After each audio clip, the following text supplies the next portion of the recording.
All members, if you please come to the floor. All members come to the floor. We'll see if we can get going here. I think rules are still meeting.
The hour convening having arrived, all members will please come to the floor and take their seats. Mr. Clerk, will you ring the bell?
We're going to dispense with the roll call at this time.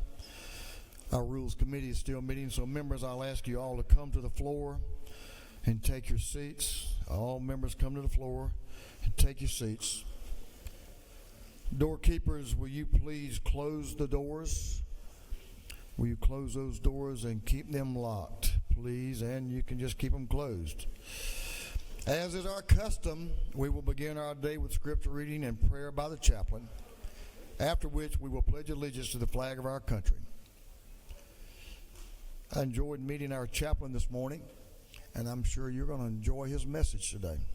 Our chaplain this morning will be introduced by the lady from the 51st House District, Representative Esther Panich. Representative Panich. Thank you, Mr. Speaker. Shalom, y'all. Come on. Shalom, y'all. Thank you. Rabbi Adam Starr has served as the rabbi and spiritual leader of Congregation Or HaTorah in Atlanta since 2008. Under his leadership, the congregation has grown in membership and built a brand new, state-of-the-art synagogue, the first Orthodox synagogue in the world, constructed from the ground up according to environmentally sustainable standards.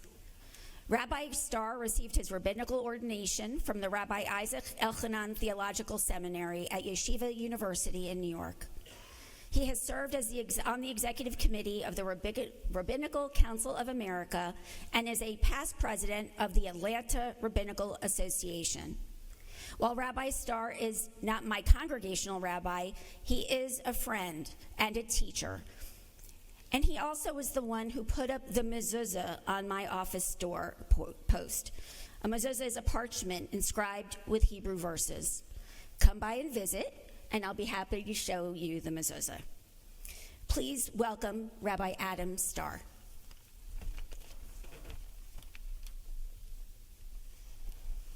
Thanks for taking time to come. Thank you so much.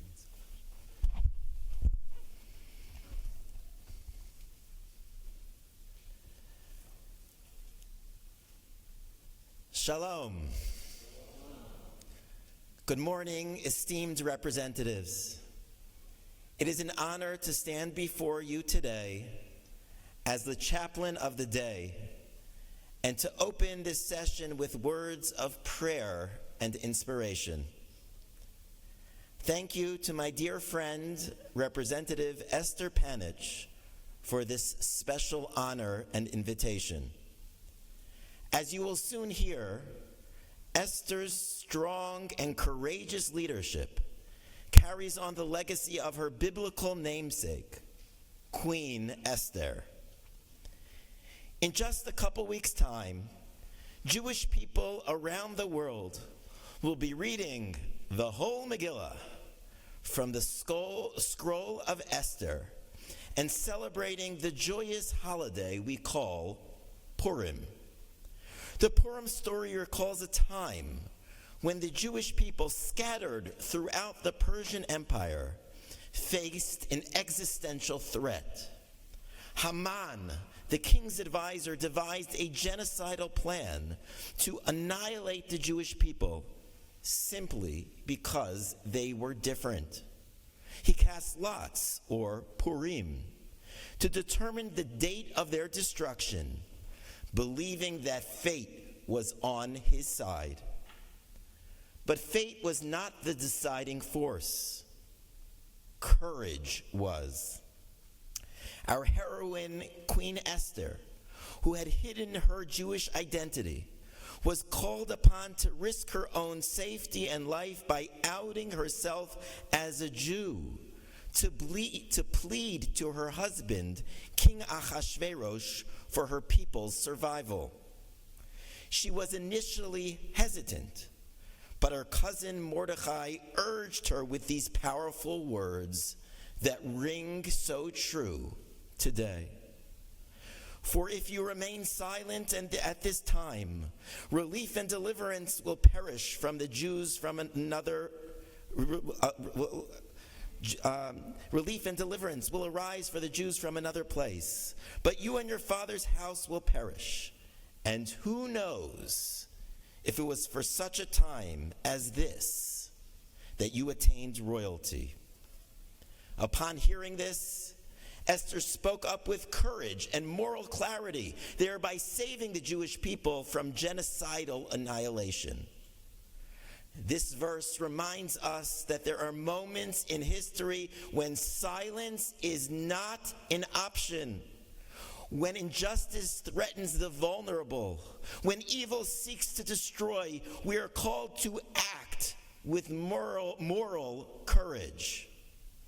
Today, this lesson resonates very deeply. The story of Purim reminds us that hatred against any people, left unchecked, can lead to violence and death. It is a call to all of us to stand up against bigotry in any form.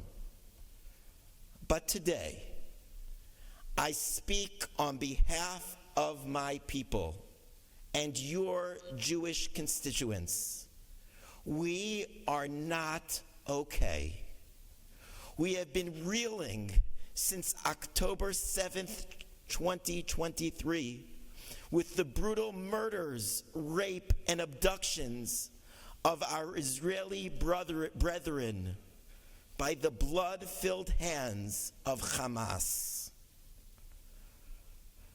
Those painful wounds were reopened this week with the return of the dead bodies of the Bibas family, of Mother Shiri and her young children, Kfir, aged 4, and Ariel, who was less than a year old, who were brutally murdered with bare hands by Hamas, returned to be buried by their father, Yarden, who was just released a couple weeks ago after 500 days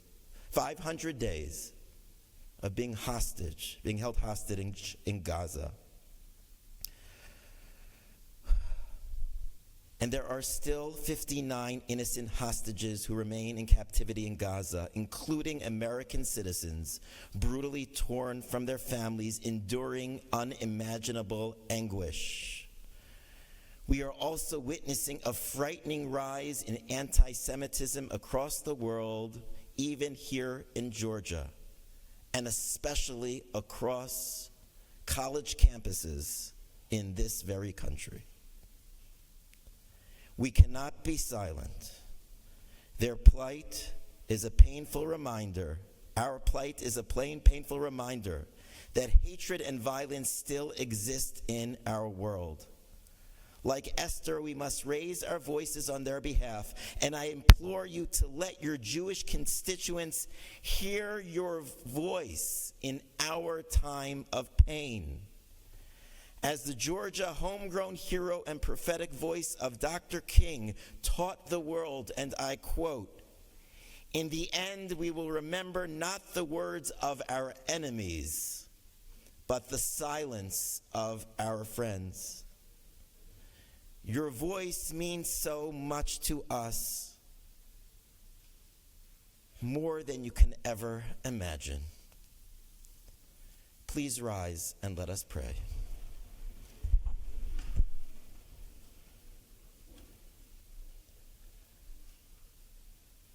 Almighty God, source of justice and mercy, we turn to you in these halls of law and justice. Grant wisdom and strength to the leaders gathered here, that they may govern with compassion and a steadfast commitment to righteousness. May they, like the biblical hero Esther, recognize the power of their positions to bring hope and healing to those in need. May we never be silent in the face of evil. May we stand together, people of all faiths and all backgrounds, united against bigotry and intolerance and hatred. May you make the world a better place by best serving the people you are here to represent. Bless this great state of Georgia and all who labor to uphold the values of freedom, dignity, and justice. In the face of darkness, may we be bearers of light. In the presence of hatred, may we stand for love and peace.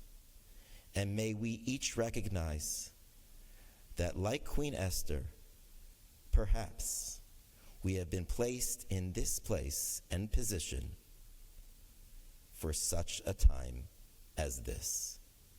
And let us say, Amen. We will now turn and recite the Pledge of Allegiance to the United States of America. Allegiance to the flag of the United States of America and to the republic for which it stands,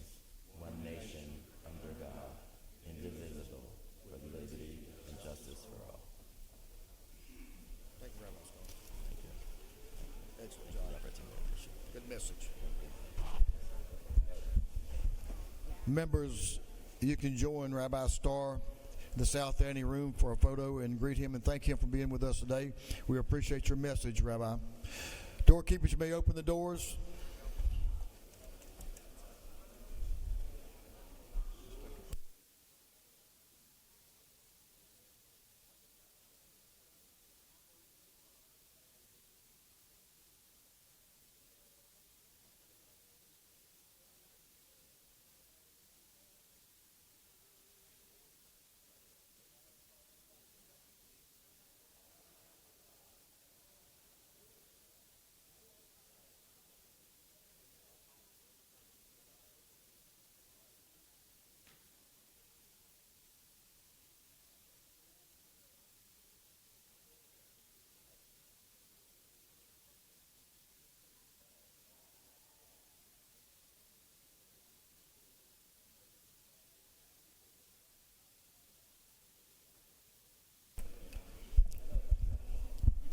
Members, our doctor of the day is Dr. Catherine West.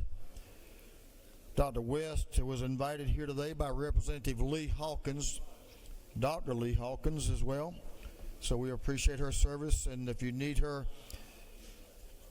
any of her attention should be downstairs in the aid station.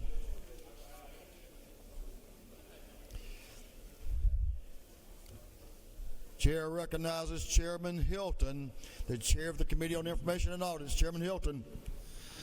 Mr. Speaker, I don't have a very big audience today, but I'm going to tell you your Committee on Information and Audits has read the journal of the previous legislative day, and we found it to be just okay and all correct. Thank you, sir. Thank you, Chairman Hilton. You don't need a big audience to read, so you're doing a good job there. Full attention. Chairman Hilton, the chair of the Committee on Information and Audits, reports that the journal of the previous legislative day has been read and found to be correct. Is there any objection to dispense with the reading of the journal? Hearing none, the reading of the journal is dispensed with. Is there any objection to the confirmation of the journal? Hearing none, the journal is confirmed. Mr. Clerk, will you read the resolution establishing the order of business for the day? Representative, administration of the 104th moves following be established as the order of business during the first part of the period. Unanimous consents. Introduction of bills and resolutions. First reading and reference of House bills and resolutions. Second reading of bills and resolutions. Reports of standing committees. First reading and reference of Senate bills and resolutions. Morning orders.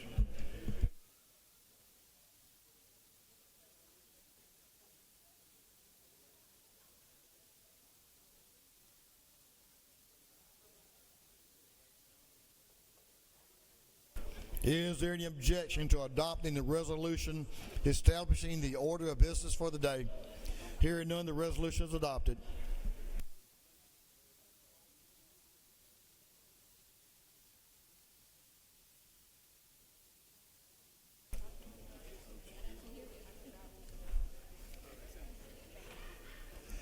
First reading of bills and resolutions. Mr. Clerk, will you read? House Bill 657 by Representative Hagan of the 156th, Dempsey the 13th, Cameron of the 1st, Buckner of the 137th, Willis the 55th, and others. Bill being titled an act to amend Title 37 of the official code of Georgia Annotated relating to mental health. Public and Community Health. House Bill 658 by Representative Holcomb of the 101st, Hughley the 141st, Miller the 62nd, Owl the 50th, Draper the 90th, and others. Bill be titled an act to amend Chapter 24, Title 33 of the official code of Georgia Annotated relating to insurance generally. Insurance. House Bill 659 by Representative Green of the 154th, Taylor of the 173rd, Hawkins of the 27th, Jaspers of the 11th, Hagan of the 156th. Bill be titled an act to amend Chapter 34, Title 31 of the official code of Georgia Annotated relating to medical professionals for rural assistance. Rural Development. House Bill 660 by Representative Cox of the 28th, Jaspers of the 11th, Rice of the 139th, Scoggins of the 14th, McDonald the 3rd of the 26th. Bill be titled an act to amend Chapter 18 of Title 45, Chapter 4 Title 49, and Chapter 1 of Title 50 of the official code of Georgia Annotated relating to the employees' insurance and benefit plans. Insurance. House Bill 661 by Representative Byrd of the 20th, Kahanian of the 81st, Bear to the 24th, Ridley the 22nd, Chastain to the 7th, and others. A bill be titled an act to amend Chapter 2 of Title 21 of the Official Code of Georgia Annotated relating to elections and primaries generally. Governmental Affairs. House Bill 662 by Representative Osteen to the 169th and 4 to the 170th. Bill be titled an act to amend Code Section 31, 8, and 9.1 of the Official Code of Georgia Annotated relating to eligibility to receive tax credits.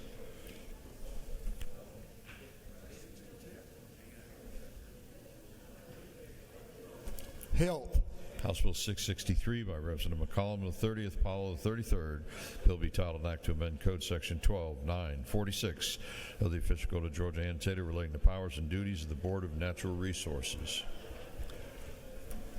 Natural Resources and Environment. House Bill 664 by Representative Silcox of the 53rd, Reeves of the 99th, Panich of the 51st, Hilton of the 48th. Bill be titled an act to amend Article 6 of Chapter 3 of Title 44 of the Official Code of Georgia Annotated relating to property owners associations. Judiciary. House Bill 665 by Representative McCollum of the 30th, Cooper of the 45th, Taylor of the 173rd, and Efstration of the 104th. Bill be titled an act to amend Article 1 of Chapter 2A, Chapter 3 of Title, and Chapter 5 of Title 31 of the Official Code of Georgia Annotated relating to general provisions of the Department of Public Health. Public and Community Health. House Bill 666 by Representative Douglas of the 78th, Neal of the 79th, Leverett of the 123rd, Smith of the 18th, Flournoy of the 74th. Bill be titled an act to amend Code Section 15.6.2 of the Official Code of Georgia Annotated relating to the number of judges in superior courts. The Judiciary. House Bill 667 by Representative Anderson of the 10th, Irwin of the 32nd, Campbell of the 15th, Scoggins of the 14th, Bonner of the 73rd, and others. Bill be titled an act to amend Article 7 of Chapter 5 of Title 40 of the Official Code of Georgia Annotated relating to commercial driver's licenses. Judiciary. House Bill 668 by Representative Thomas of the 21st, Seaball of the 34th, Washburn of the 144th, McCollum of the 30th, Dempsey of the 13th, and others. Bill be titled an act to amend Title 16, Chapter 4, Title 30, and Chapter 6 of Title 40 of the Official Code of Georgia Annotated relating to crimes and offenses. Agriculture and Consumer Affairs. House Bill 669 by Representative Meeks of the 178th, Burchett of the 176th, Hagan of the 156th, and Corbett of the 174th. Bill be titled an act to amend Part 10 of Article 6 of Chapter 2 and Title 20 of the Official Code of Georgia Annotated relating to capital outlay funds. Education. House Bill 670 by Representative Clark of the 108th, Hughley of the 141st, Carter of the 93rd, Evans of the 57th, Holcomb of the 101st. A bill be titled an act to amend Titles 8, 10, 34, 35, 45, and 50 of the Official Code of Georgia Annotated relating to buildings and housing. Judiciary. House Bill 671 by Representative Rice of the 139th, Fleming of the 114th, McDonald III of the 26th, Kelly of the 16th, Smith of the 18th, and others. Bill be titled an act to amend Chapter 1 and Title 51 of the Official Code of Georgia Annotated relating to general provisions as pertaining to torts. Judiciary. House Bill 672 by Representative Cannon of the 58th, Bazemore of the 69th, Miller of the 62nd, and Bennett of the 94th. Bill be titled an act to amend Chapter 2A of Title 31 of the Official Code of Georgia Annotated relating to the Department of Public Health. Public and Community Health. House Bill 673 by Representative Lim of the 98th. A bill be titled an act to amend Article 1 of Chapter 10 of Title 17 of the Official Code of Georgia Annotated relating to procedure for sentencing and imposition of punishment. Judiciary. Juvenile. House Bill 679 by Representative Sanchez of the 42nd, Fry of the 122nd, Cummings of the 39th, Bell of the 75th, and Taylor of the 92nd. Bill be titled an act to amend Chapter 8 of Title 13 of the Official Code of Georgia Annotated relating to illegal and void contracts generally. Judiciary. House Bill 680 by Representative Sanchez of the 42nd, Tran of the 80th, Howe of the 50th, Clark of the 108th, Schofield of the 63rd, and others. Bill be titled an act to amend Title 34 of the Official Code of Georgia Annotated relating to labor and industrial relations. Industry and Labor. House Bill 681 by Representative Clark of the 108th, Cannon of the 58th, Renner of the 85th, Barnes of the 86th. Bill be titled an act to amend Chapter 12 of Title 19 of the Official Code of Georgia Annotated relating to name changes. Judiciary. House Resolution 426 by Representative Schofield of the 63rd, Jackson of the 68th, Davis of the 87th, Cannon of the 58th, Bernau of the 77th, and others. A resolution urging the General Assembly to support the creation of a black maternal health caucus. Public and Community Health. House Resolution 427 by Representative Werkheiser of the 157th and Meeks of the 178th, a resolution honoring the life of Dr. Esco Hall, Jr. and dedicating a road in his memory. Transportation. House Resolution 428 by Representative Reese of the 140th, Hughley the 141st, Buckner the 137th, Smith the 138th, and Rice of the 139th, a resolution creating the House Study Committee on the affordability and accessibility of Georgia's legitimation process. Judiciary. House Resolution 429 by Representative Martin of the 49th, Parsons of the 44th, Renner of the 85th, Crowe of the 118th, Cannon of the 172nd, a resolution creating the House Study Committee on funding for Next Generation 911. Energy, Utilities, and Telecommunications. House Resolution 448 by Representative Jones of the 60th, a resolution recognizing Women's Golf Week in the state of Georgia. Special rules. Senate Bill 42 by Senator Hatchett of the 50th, Eccles of the 49th, Kirkpatrick of the 32nd, Payne of the 54th, Strickland of the 42nd, and others. Bill be titled Act to amend Code Section 16.6.13 of the Official Code of Georgia annotated relating to penalties for violating code sections. Judiciary, non-civil. Senate Bill 69 by Senator Kennedy of the 18th, Gooch of the 51st, Robertson of the 29th, Anna DeVarde of the 31st, and Hatchett of the 50th, and others. Bill be titled Act to amend Title 7 and Article 5 of Chapter 11 and Title 9 in the Official Code of Georgia annotated relating to banks and finance. Rules. Senate Bill 101 by Senator Robertson of the 29th, Hatchett of the 50th, Payne of the 54th, Williams of the 25th, Still of the 48th, and others. Bill be titled Act to amend Chapter 12 of Title 31 of the Official Code of Georgia annotated relating to control of hazardous conditions. Public and Community Health. Senate Bill 131 by Senator Hodges of the 3rd, Watson of the 1st, Still of the 48th, Dixon of the 45th, Goodman of the 8th, and others. Bill be titled Act to amend Chapter 10 of Title 49 of the Official Code of Georgia annotated relating to the Georgia Board of Health Care Workforce. Regulated Industries. Senate Bill 141 by Senator Hatchett of the 50th, Huffstetler of the 52nd, Albers of the 56th, Kennedy of the 18th, Anna DeVarte of the 31st, and others. Bill be titled Act to amend Title 48 of the Official Code of Georgia annotated relating to revenue and taxation. Ways and Means. That completes first readers.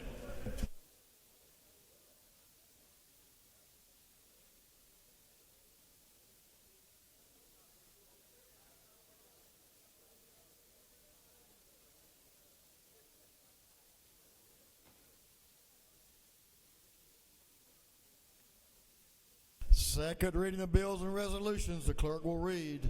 House Bill 619 by Representative Green of the 154th, a bill to amend an act providing a new charter for the city of Donaldsonville. House Bill 620 by Representative Cahayan of the 81st, Clark of the 100th, Campbell of the 171st, Martinez of the 111th, Reeves of the 99th, and others.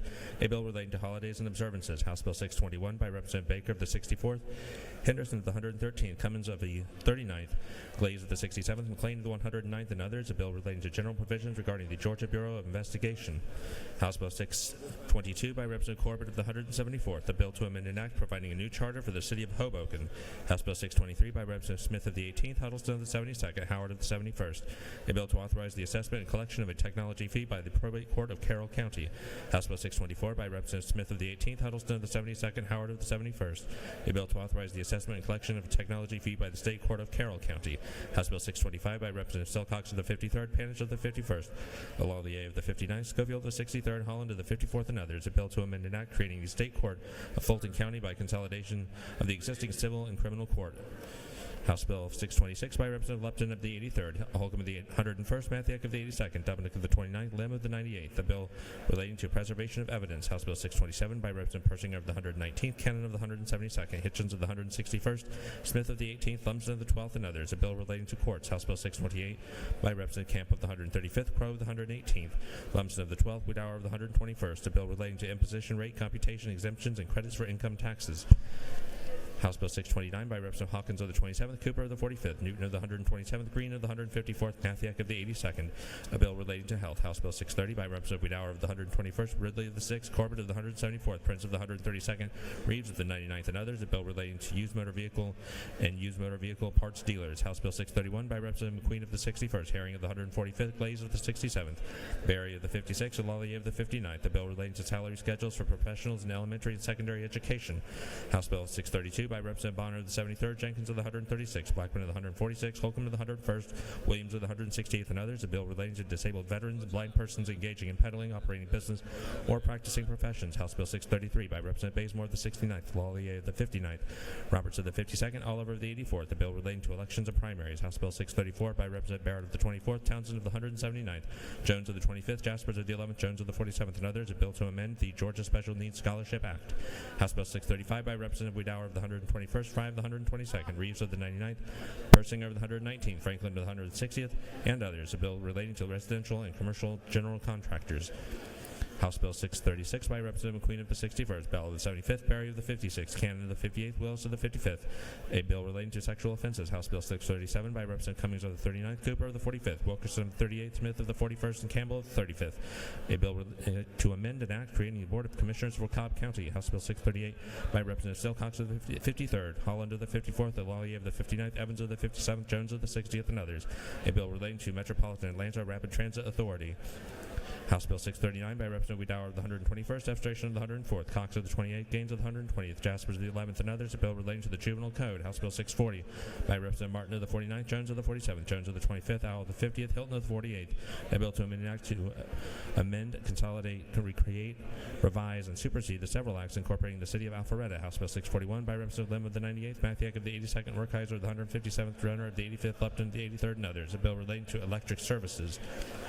House Bill 642 by Representative Lim of the 98th, Carpenter of the 4th, Owl of the 50th. The bill relating to student health. House Bill 643 by Representative Townsend of the 179th, Hilton of the 48th, Mallard of the 147th, Rice of the 139th, Dublick of the 29th, and others. A bill relating to loitering at or disrupting schools. House Bill 644 by Representative Townsend of the 179th, Stevens of the 164th, Buckner of the 137th, Taylor of the 173rd, Powell of the 33rd, and others. A bill relating to the Environmental Protection Division, Environmental Advisory Council, duties of council and members and director, appeal procedures, generally permit applications and inspections.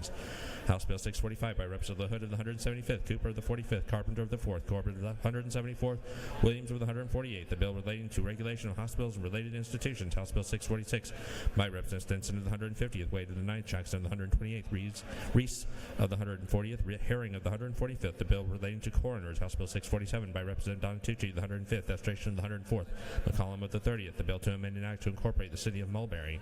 Good morning. How are you? House Bill 648 by Representative Schofield of the 63rd, Bernal of the 77th, Miller of the 62nd, Jackson of the 68th.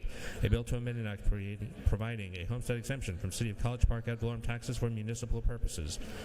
House Bill 653 by Representative Ridley of the 22nd, Montana of the 17th, Horner of the 3rd, Camp of the 135th, Roman of the 97th, and others. A bill relating to public utilities, public transportation. House Bill 654 by Representative Campbell of the 35th, Owl of the 50th, Wilkson of the 38th, Clark of the 108th, Westbrook of the 163rd. A bill relating to general provisions regarding insurance. House Bill 655 by Representative Hilton of the 48th, Burchett of the 176th, Clark of the 100th, Carpenter of the 4th, Sains of the 180th, and others. A bill relating to imposition rate computations, exemptions, and credits from income taxes. House Bill 656 by Representative Sains of the 180th, Stevens of the 164th. A bill relating to development impact fees. House Bill 674 by Representative Paris of the 142nd, Hilton of the 48th, Ballard of the 147th, Glaze of the 67th, Wade of the 9th, and others. A bill relating to financial literacy, instruction, and curriculum. House Bill 675 by Representative Cox of the 28th, McDonald of the 26th, Panish of the 51st, Hitchens of the 161st, Jaspers of the 11th. A bill relating to offenses against public order and safety. House Bill 676 by Representative Clifton of the 131st, Gunter of the 8th, Reeves of the 99th, Wiedauer of the 121st, Persinger of the 119th, and others. A bill relating to mechanics and materialmen relative to liens. House Bill 677 by Representative Dempsey of the 13th, Taylor of the 173rd, Hawkins of the 27th, Hatch of the 155th, and Oliver of the 84th. A bill relating to general provisions of health. House Bill 678 by Representative Hilton of the 48th, Silcox of the 53rd, Carpenter of the 4th, Crow of the 118th, LaHood of the 175th, and others. A bill relating to general provisions applicable to counties, municipal corporations, other government entities. House Resolution 392 by Representative Corbett of the 174th, Powell of the 33rd, Widower of the 121st, Ridley of the 6th, Smith of the 138th. Resolution creating the Joint Study Committee on the State Board of Registration of Used Motor Vehicle Dealers and Used Motor Vehicle Dealer Parts Dealers. House Bill 393, Resolution 393 by Representative Schofield of the 63rd, Davis of the 87th, Scott of the 76th, Jackson of the 68th, Brenner of the 85th, and others. Resolution urging the General Assembly to enact the Workplace Safety and Heat Protection Act. House Resolution 394 by Representative Campbell of the 35th, Hughley of the 141st, Barnes of the 86th, Tran of the 80th, Sampson of the 153rd, and others. Resolution affirming that the American dream belongs to all of us. House Resolution 395 by Representative Cannon of the 58th, Miller of the 62nd, Clark of the 108th, Bazemore of the 69th, Harris of the 142nd. A resolution designating the month of May as Maternal Mental Health Awareness Month. House Resolution 396 by Representative Campbell of the 35th, Hughley of the 141st, Miller of the 62nd, Glaze of the 67th, Howard of the 129th, and others.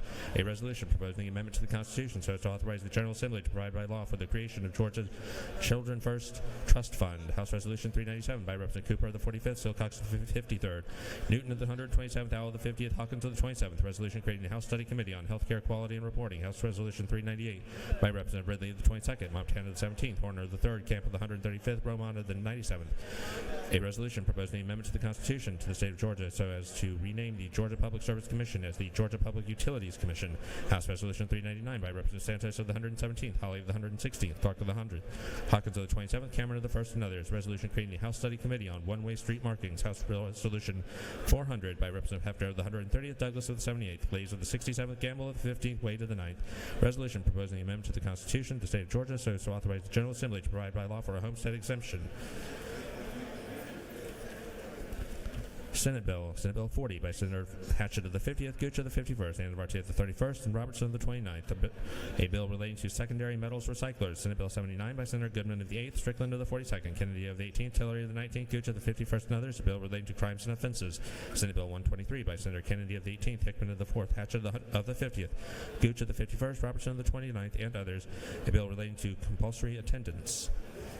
Senate Bill 130 by Senator Hodges of the 3rd, Still of the 48th, Watson of the 1st, Kirkpatrick of the 32nd, Hickman of the 4th.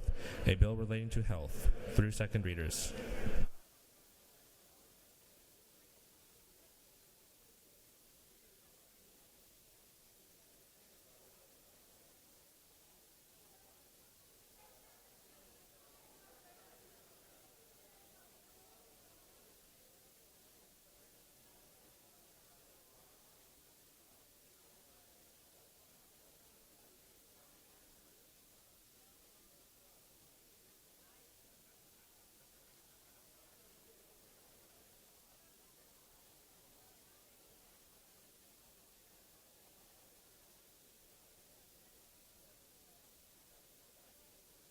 Reports of standing committees. Mr. Clerk, will you read? Representative Chris Irwin of the 32nd District, Chairman of the Committee on Education, submitted the following report. Mr. Speaker, your Committee on Education has had under its consideration the following bills and resolutions of the House, instructing me to report the same back to the House with the following recommendations.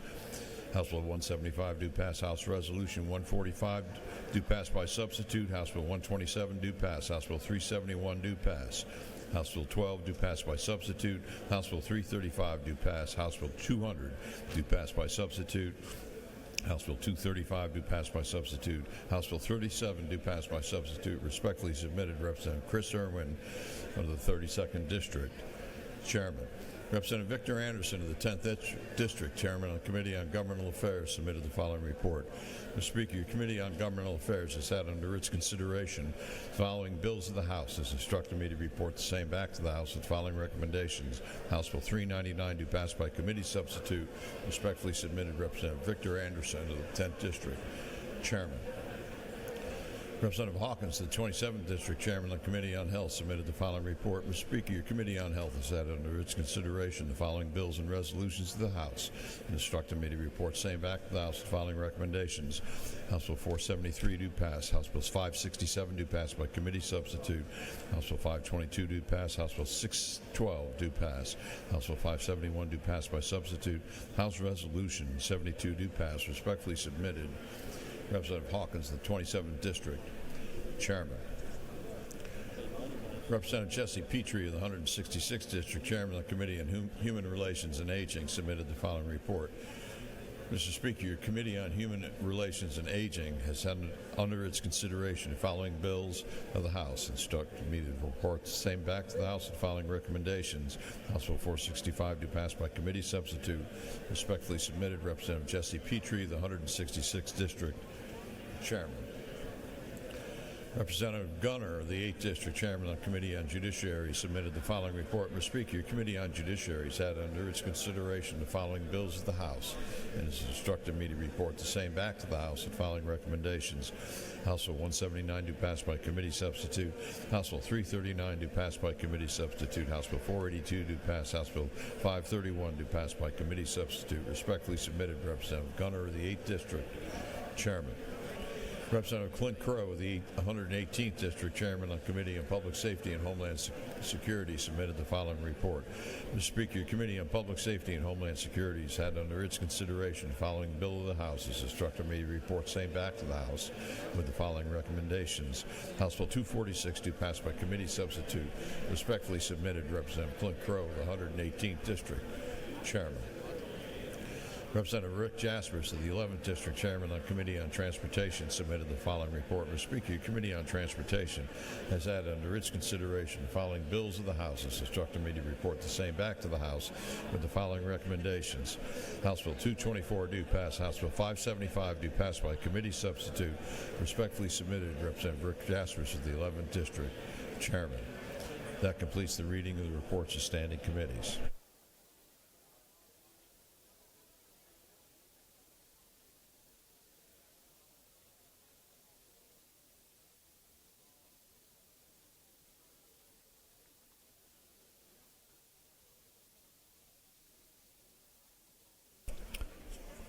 Thank you, Mr. Clerk.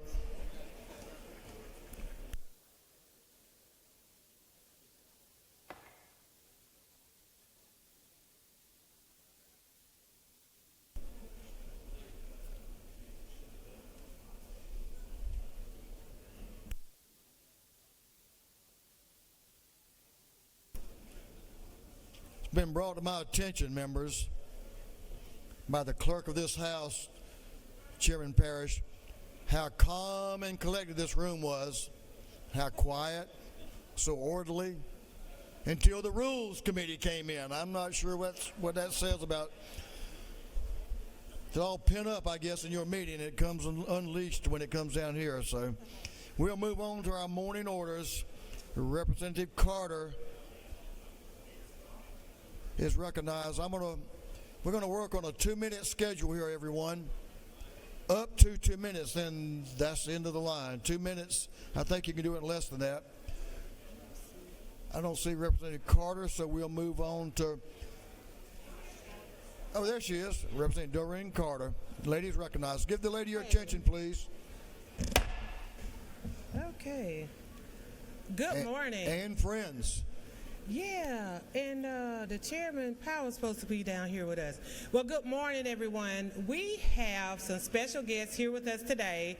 It's the National African American Gun Association. They are here with us celebrating their 10th anniversary. Their Atlanta chapter is the Atlanta Bass Reeves chapter, and this organization has been established to not only support the education of gun rights, but also training individuals. They have a huge initiative with educating our youth. They do a gun safety, gun lock giveaway. So if you would, at this time, please stand, the members of the National African American Gun Association, and you all give them a wonderful Georgia General Assembly welcome. Thank you so much. And they're going to come downstairs and they will join us in the anteroom if you guys want to take pictures with us. Thank you. You're the welcome. Thank you, and welcome to the People's House. Representative Smith, you ready? Representative Tyler Paul Smith is recognized. Chairman Smith, for an announcement. Give the gentleman your attention, please. Well, thank you, Mr. Speaker. Proceed. Thank you, Mr. Speaker.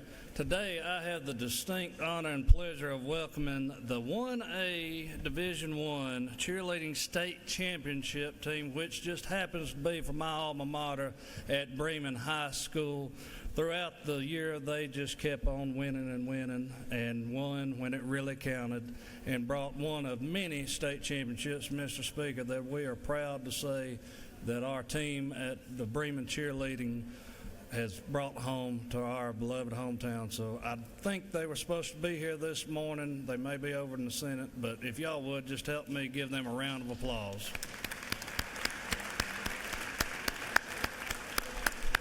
Thank you, Mr. Speaker. Congratulations to them. That's an awesome achievement, no doubt. Let's see. We have Representative Schofield, Representative Cannon, Representative Scott, Representative Bernal, and Representative Davis. Recognize some very important people in this state. So give the ladies in the well your attention, please. Thank you, Mr. Speaker. Colleagues and members, today we honor the dedicated school bus drivers and food service workers across districts 58, 63, 76, 77, and 87, serving Atlanta Public Schools, Fulton County, Clayton County, and DeKalb County. Their unwavering commitment ensures our children arrive safely, start their day with nourishment, and are cared for beyond the classroom. To you guys, you are the heartbeat of our schools, working early mornings and late evenings to uplift our students. We see you, we appreciate you, and we thank you for your invaluable service to your community. Your work does not go unnoticed. So today, we thank you. I'll have you stand in a minute, but we'll ask Representative Bernal to come on up. Thank you, Mr. Speaker. I want to thank our superintendent, Dr. Anthony Smith, Sam Koger, who is here. He's in charge of our maintenance department, Audrey Hamilton, nutrition, Denise Hall, transportation, and all of our cafeteria maintenance and bus drivers for all you do for our students. Welcome to the Georgia Capitol. And would you all please stand?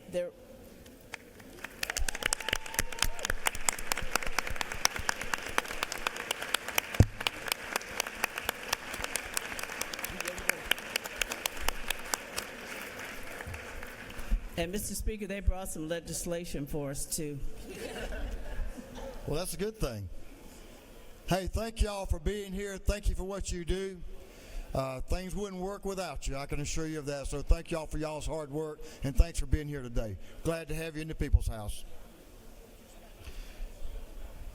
Chairman Chokus, Chairman Dickey, and some other friends. All right, members, we have some great friends in the gallery, so y'all stand up, stand up. Y'all stand up. Stand up. we want to recognize and Good. Absolutely. gentlemen's recognized. Thank you, Mr. Speaker. Today is Georgia Ag Day at the Capitol. Today, the Watermelon Capital Queens, the Miss Georgia Commodity Queens, the Miss Georgia Sweet Potato Queens are excited to join us. These queens are from all over the state of Georgia, and they have a passion for agriculture. They have been they've been representing some of Georgia's largest commodities throughout the year at various events, and we are proud for them to be a part of Georgia Ag Day here at the Capitol. And I'm just going to read off their names. Collins Austin, Baby Miss Georgia Commodity. Lee Sternovan is Miss Georgia Commodity. Scarlett Tyson couldn't make it. Teeny Miss Mellon. Ava Wilkinson, Miss Mellon. Abigail Odom, Petite Miss Mellon. Jessie Blair, Miss Georgia Commodity and Miss Georgia Sweet Potato. Charlotte Shiflett, Baby Miss Georgia Commodity. Carter Jane Smith, Little Miss Georgia Sweet Potato. Alana Undick, Teen Miss Georgia Sweet Potato, and Dora Downey, Teeny Miss Georgia Sweet Potato. Thank you, young ladies, for being here.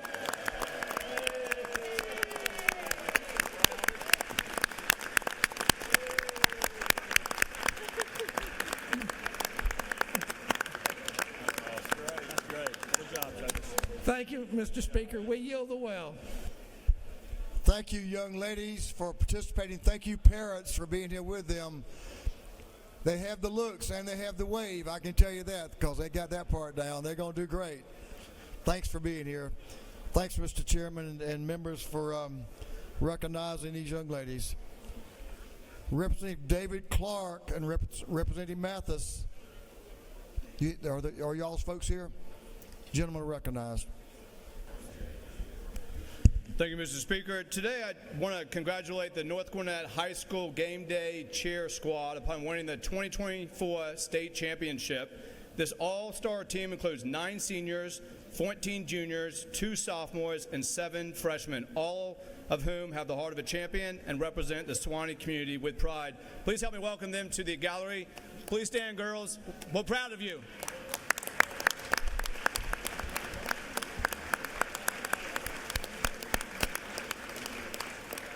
And I'm going to hand it over to Representative Mathis because one of the cheerleaders has a very special place in his heart. Thank you, David. I appreciate that, Speaker. That's my granddaughter sitting right up in the front, Emma Kate Perkins. That's the reason I'm in that, and I appreciate you so much. And one little note, I was at the championship cheer-off over in Columbus, and they did a great job doing what you did. Thank you again. Granddaddy, I know you were a little bit biased, but evidently the judges thought they were really good too. So congratulations, y'all. Good to have you with us. Quite an achievement. Representative Berry.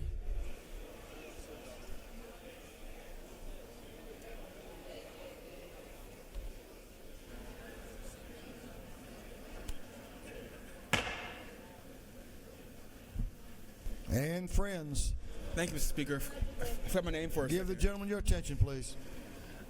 We love all of our members of our minority Democratic Party, but if you are under the age of 40, can you please join me up here? It's true. I think it's just us. Just us? Just us. Okay. Yeah, I think under the age of 40. Anybody under the age of 40? All right.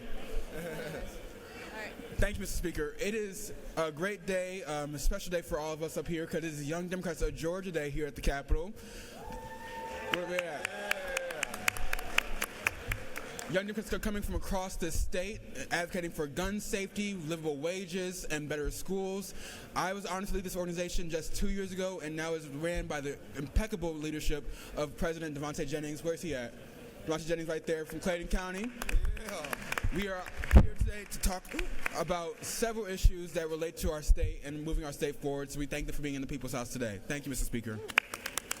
Thank you. Welcome to the People's House. Maintenance crew was here too. Good. Glad to have y'all. Representative Lauren McDonald, Governor's Floor Leader, recognized for a morning order.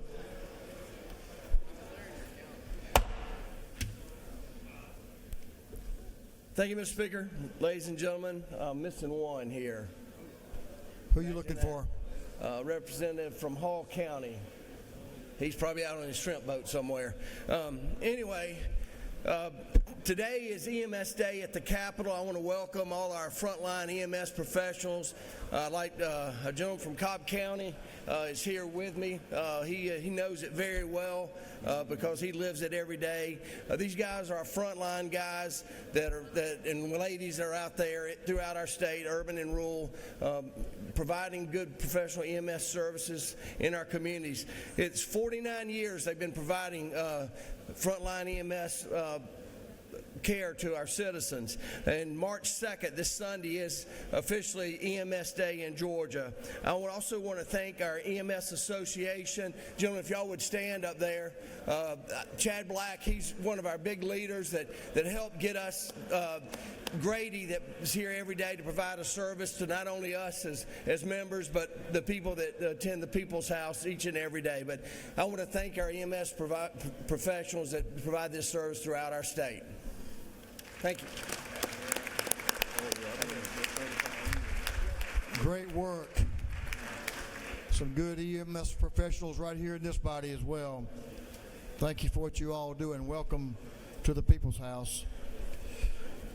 Representative New and friends. Ladies recognized. Thank you, Mr. Speaker and colleagues.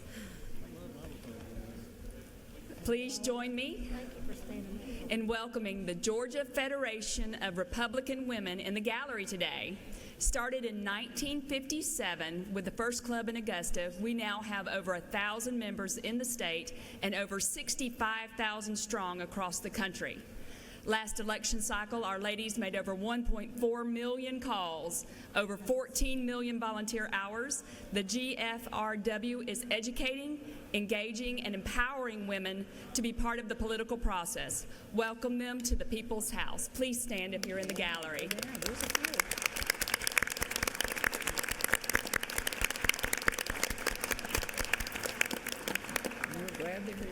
Thank you, Mr. Speaker. Great to have y'all. Appreciate what you're doing. Representative Cahan, don't leave.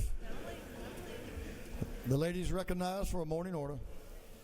Give the lady your attention, please. Good morning. To piggyback on that recognition, I'd like to honor and recognize the hardworking volunteers and my friends of the Henry County chapter of the Southern Traditions Republican Women. And some are still in the hallway making their way in. Thank you so much for being here today. Thank you for recognizing them. Thank you all for being here. We're great to have you in the People's House.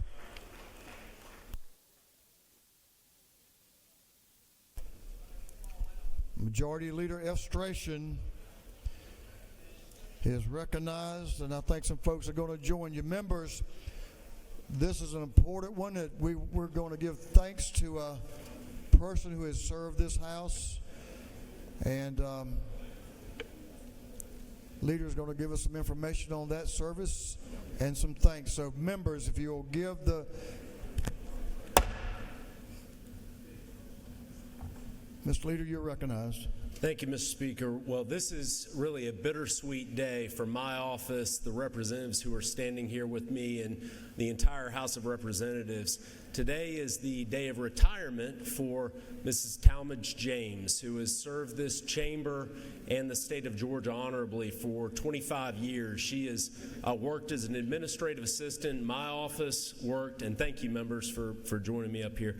She's worked with Chairman Dickey, Chairman Hatchett, Chairman Rhodes, Chairman Powell, Leader McDonald, Leader Gamble, Leader Hong, Leader Wade, and many others here in this chamber, and just provided exemplary service to our constituents, has worked incredibly hard for the House of Representatives, and she is joined here on the floor today so that we can present her with House Resolution 404, signed by you, Mr. Speaker. Thank you so much for co-sponsoring, along with her husband, Leroy, and her family. If you would, please, House of Representatives, if we could give the incredible Talmadge James a round of applause on the day of her retirement.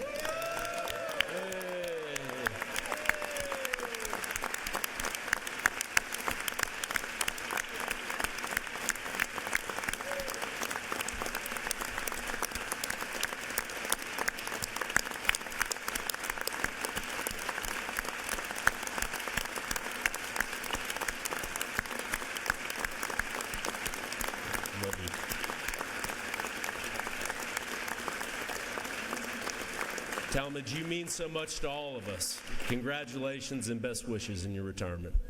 Thank you, Mr. Speaker. I yield the will. Thank you, Mr. Leaders. Thank you, members. Talmadge.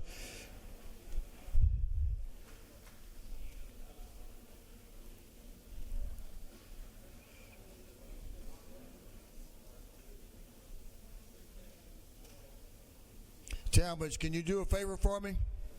Would you write down the recipe so we can share it with some other folks? How you made all these folks look so good, I'm going to tell you. Thank you for your service. Thank you for caring for all of us, and thank you for caring for this house. That was a heavy load to make you look good in a lot of ways. I won't go any further than that. She did great and has done great. Best of luck to you.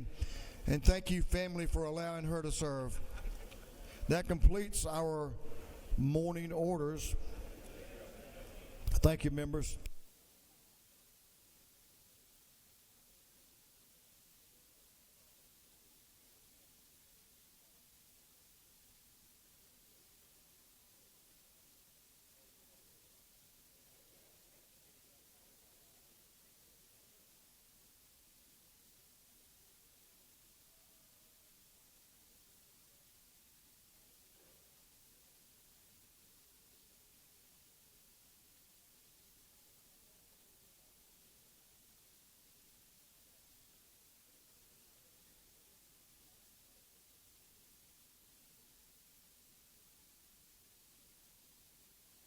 Will the James family join me up here? And you can bring your mom and Miss Talmadge with us. Members, I'm going to get a photo up here. I'm honored to be able to do that. But I want to invite you, if you want to join Miss Talmadge and the family in that South Annie room and thank her for her service and have a photo, you can do that as we move on to the rules calendar.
Members, we'll move on to the rules calendar. Mr. Clerk, will you read the caption to House Bill 307? House Bill 307 by Representative Ballard of the 147th and others being entitled an act to amend Part 3 of Article 6, Chapter 2, Title 20 of the Official Code of Georgia annotated relating to educational programs under the Quality Basic Education Act so as to include provisions for students significantly at risk of not achieving grade level reading proficiency. This bill I referred to the Committee on Education. That committee recommends that this bill do pass by Rules Committee substitute.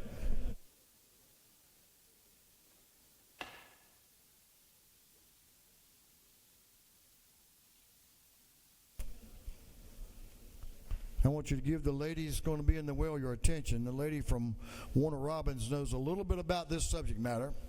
We appreciate her leadership here. So with that, I'm going to recognize Representative Bethany Ballard to present House Bill 307. Representative Ballard. Thank you, Mr. Speaker. House Bill 307 is a continuation of this body's hard, bipartisan work and its strong commitment to improving literacy that we began in 2023 with the passage of House Bill 538.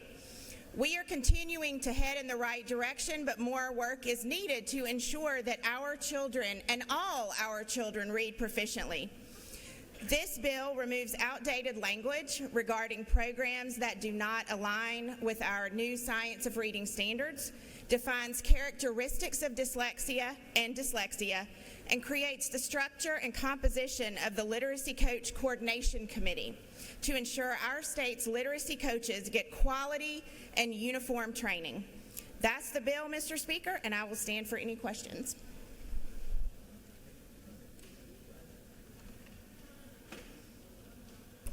Lady has a question if she'll yield. I yield. To your left, Representative Rice is recognized for a question. Thank you, Mr. Speaker. Do you yield? I do. Representative Ballard, is it not true that early identification and intervention for students with reading difficulties can significantly improve their academic outcomes?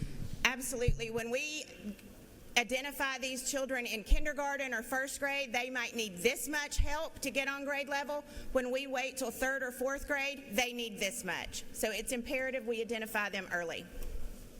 Good question, good answer. You have one more question from a gentleman who knows a little bit about education. Chairman Irwin, to your right. Thank you, Mr. Speaker. And does the gentlelady yield? I yield. Is it not true that ensuring educators receive the necessary training to identify and support students with reading difficulties will lead to a better educational outcome for this entire state, including all of our citizens? Absolutely. Great bill. Thank you. Thank you so much. Lady, yield for one more. One more. Representative Barnes is recognized up to your left, up the center aisle. Thank you, Mr. Speaker. Thank you for bringing this bill. Is it not true that when children are fed a nourish meal, that they helps them read better and perform academically in school? The lady knows of that of which she speaks. Thanks for this bill. Thank you. Lady has one more. One more, and then I'm going to get out of here. One more. Representative Silcox, to your right, straight up the center aisle, is recognized for a question. Thank you, Mr. Speaker. Does the gentlelady yield? I yield. Isn't it true, Representative Ballard, that this will also contribute to Georgia's economic success by fostering a more skilled and workforce and educated workforce? Absolutely. Children cannot be successful in school or in life without reading proficiently. And with that, Mr. Speaker, I yield the well, and I would appreciate your favorable consideration. The lady has yielded the well. Thank you for your presentation. Is there any objection to the previous question being ordered? Hearing none, the previous question is ordered. Is there any objection to withdrawing the committee's substitute? Hearing none, the committee's substitute is withdrawn. Is there any objection to adopting the substitute offered by the Committee on Rules? Hearing none, the Rules Committee substitute is adopted. Is there any objection to agreeing to the report of the committee, which was favorable to the passage of the bill? Hearing none, the report of the committee is agreed to. Shall this bill now pass? All in favor of the passage of the bill will vote yes. All those opposed will vote no. And Mr. Clerk, will you unlock the machine?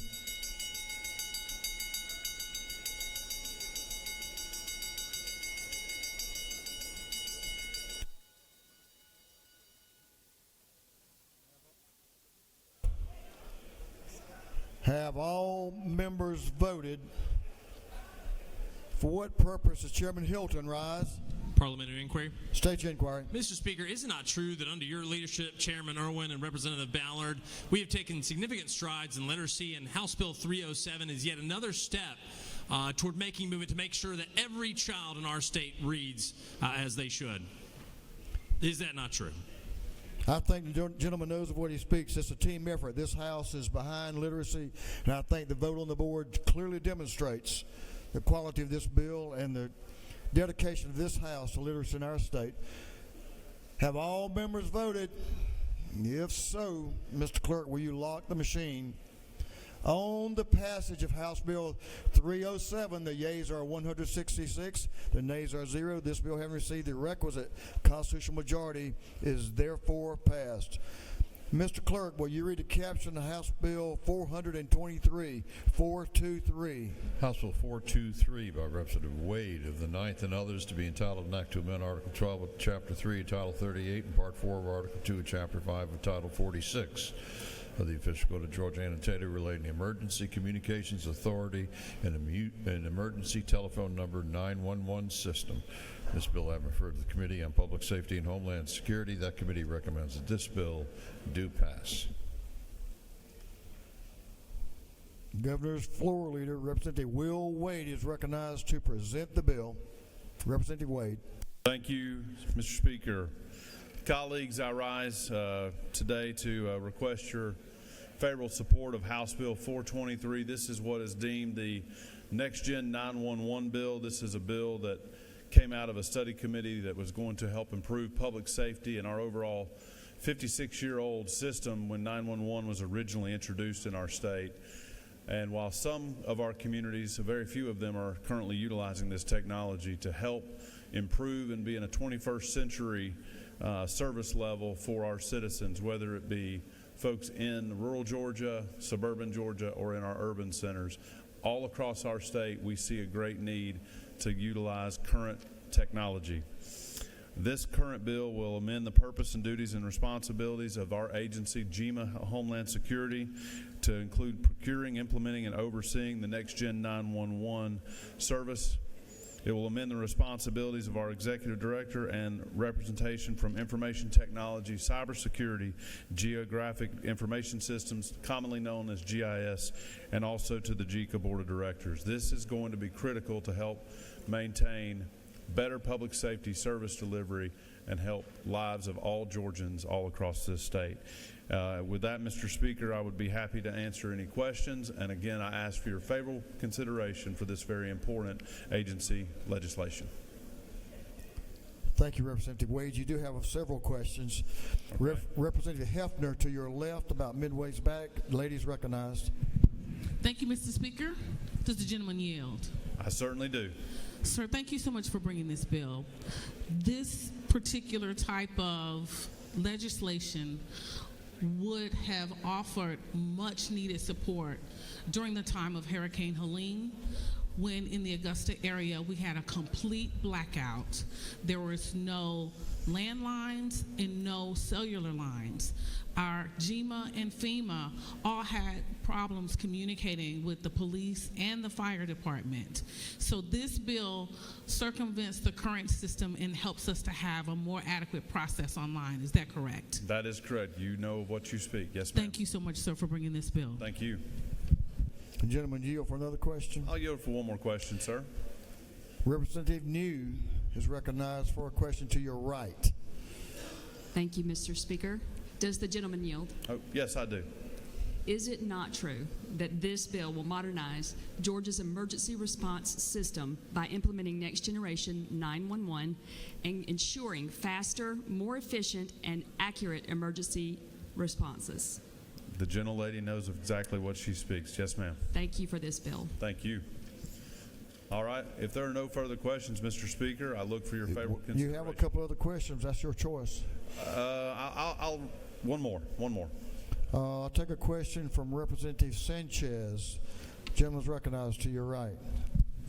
Thank you for bringing this important bill. Does the gentleman yield? I yield. Just a quick question. So is there language already in the bill about making sure that the location access that these new services provide will only be used for when those 911 services are being used, like specifically narrowly for those cases? So this is specifically for 911 usage. That is correct. And so do you yield for a further question? Sure. So when they have access to the location of an individual, that will only be used for the specific 911 case, correct? That is correct, and that would be initiated by the actual person that is, making that connection to 911. It is not reversible. Great. Thank you for this great bill. Thank you very much. And with that, Mr. Speaker, I yield, and I appreciate your favorable consideration. Is there any objection to the previous question being ordered? The gentleman has yielded the well. Hearing none, the previous question is ordered. Is there any objection to agreeing to the report of the committee, which was favorable to the passage of the bill? Hearing none, the report of the committee is agreed to. Shall this bill now pass? All in favor of the passage of the bill will vote yes. All those opposed will vote no. And Mr. Clerk, will you unlock the machine?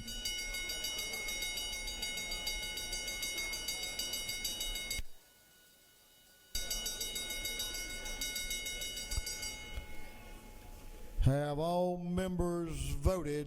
For what purpose does Representative Reese rise? Parliamentary inquiry, Mr. Speaker. State your inquiry, sir. Mr. Speaker, isn't it true that since the implementation of 911, we have become better at responding to emergencies, and this bill here is going to help us keep up with the times, in addition to systems like 211 that help with non-emergency situations during natural disasters and other trying times for Georgians?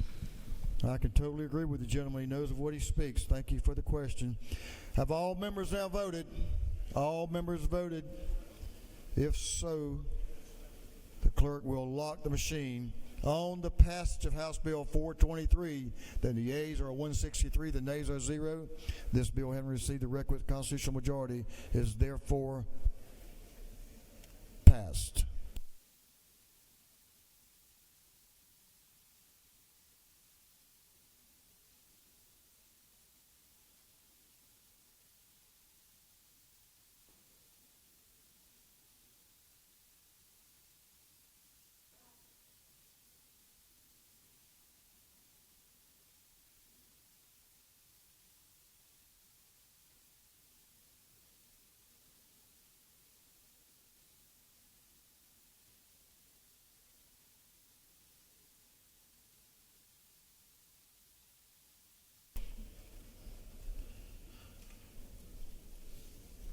Mr. Clerk, will you read the caption to House Bill 475? House Bill 475 by Representative Campbell, the 15th, and others to be entitled an act to amend Code Section 48740.26 of the Official Code of Georgia annotated related to income tax credits for film, gaming, video, or digital production. This bill having referred to the Committee on Creative Arts and Entertainment. That committee recommends that this bill do pass. Representative Matthew Gamble is recognized to present the bill. The gentleman from Cartersville. Give the gentleman your attention, please. Thank you, Mr. Speaker. Colleagues, I rise to present to you House Bill 475 today. And what I want to make sure you understand is that this is simply a Department of Economic Development bill that will clean up, clarify, and confirm some things as it relates to our film tax credit. This is not an expansion of that. It has nothing to do with that, but we're updating some terminology, like the word laser disc is no longer relevant in this credit, so we will be deleting that. And then televised in front of commercial advertisements is somewhat of an outdated terminology because not all commercials are televised as they once were when this was originally proposed. We're also clarifying and adding definitions for subscription-based platforms, free advertiser-supported streaming, because those are some new things that are now part of the film industry as well. And then the main thing that this does is if someone applies for the film tax credit and is denied by the Department of Economic Development, they can appeal to an administrative court, and we have to pay for legal fees in defending ourselves as the state in the promulgation of that film tax credit. And so this would create a loser pays scenario where if they appeal and they are ultimately denied in that appeal, they were responsible for paying those attorney's fees. So that is the essence of House Bill 475, just a simple cleanup bill from the department, and I would ask for your favorable consideration, and I'm happy to answer any questions. Gentleman has a question. Representative Ramon, to your left. Hi. Does the gentleman yield? I yield. So I don't know if it's because I'm a millennial, but we were just wondering, what is a laser disc? So a laser disc, for those of us that lived through the 90s, a laser disc was a really big deal. And, you know, I don't really see a lot of those out there anymore, but at the time, if you had a laser disc player in the 90s, you had something really special. It would have been like a high definition, 5K, you know, but at the time, that was a big deal. We're deleting that terminology because it is an antiquated technology no longer used. So that's what a laser disc is, but I appreciate the question. With that, Mr. Speaker, I will yield the will and ask for your favorable consideration. Gentlemen, has yielded the well. Is there any objection to the previous question being ordered? Hearing none, the previous question is ordered. Is there any objection to agreeing to the report of the committee, which was favorable to the passage of the bill? Hearing none, the report of the committee is agreed to. Shall this bill now pass? All in favor of the passage of the bill will vote yes. All those opposed will vote no. And Mr. Clerk, will you lock the machine? Will you unlock the machine?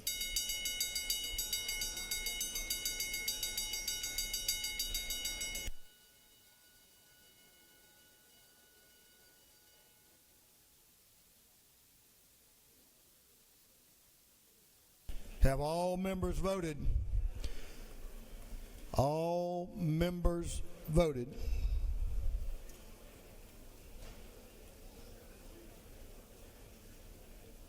All members voted. If so, Mr. Clerk, will you lock the machine? On the passage of House Bill 475, the yeas are 161, the nays are 2. This bill, having received the requisite constitutional majority, is therefore passed. Mr. Clerk, will you read the caption of House Bill 495? House Bill 495 by Representative Dickey, the 134th, and others to be entitled an act to amend Title 20 of the Official Code of Georgia annotated relating to education so as to repeal Chapter 18. This bill having referred to the Committee on Agriculture and Consumer Affairs, that committee recommends that this bill do pass by committee substitute. Gentleman from Usella, Representative Robert Dickey, is recognized to present the bill. Thank you, Mr. Speaker, and distinguished House members. I bring you HB 495, Georgia Center for Rural Prosperity and Innovation. You know, Georgia's blessed to have this Center for Rural Prosperity, which was organized 6 years ago. The Rural Center exists to build and assist rural communities and businesses to help them prosper. You know, 120 out of our 159 counties are considered rural, and many are plagued by population loss, insufficient access to health care, quality education and infrastructure, and lack of employment opportunities. And so this center serves as a center for information and research to help with best practices in those communities. The goal is to reconnect the state's rural and urban people and places. It's leveraged $425 million of investment in those communities. So this bill simply moves this great center from ABAC over to the Georgia Department of Agriculture. And that's really all it does. It keeps its same budget, the budget line in our budget, no change in board or any other responsibilities. It's just better for long-term stability and efficiency, and just better aligns there. So that is what we're asking you to do, is to simply move this from under USG over to Department of Ag. I'll be happy to take any questions, Mr. Speaker. Gentleman, I think he has a question, but I just want to thank him for bringing this bill. This center has done a lot of good work working for rural Georgia, and I think this is a good move, and we appreciate you bringing it. For what? See, I reckon you going to yield for a couple of questions. Are you good for a couple of questions? If you would like, you do have a couple of questions. I'll take one or two. Representative Osteen has her button mashed. Ladies recognized. Mr. Speaker, is it not true House Bill 495 will help to bolster rural Representative, prosperity? I don't know the answer to your question. I'll go ahead and tell you now. I think Chairman Dickey might, though.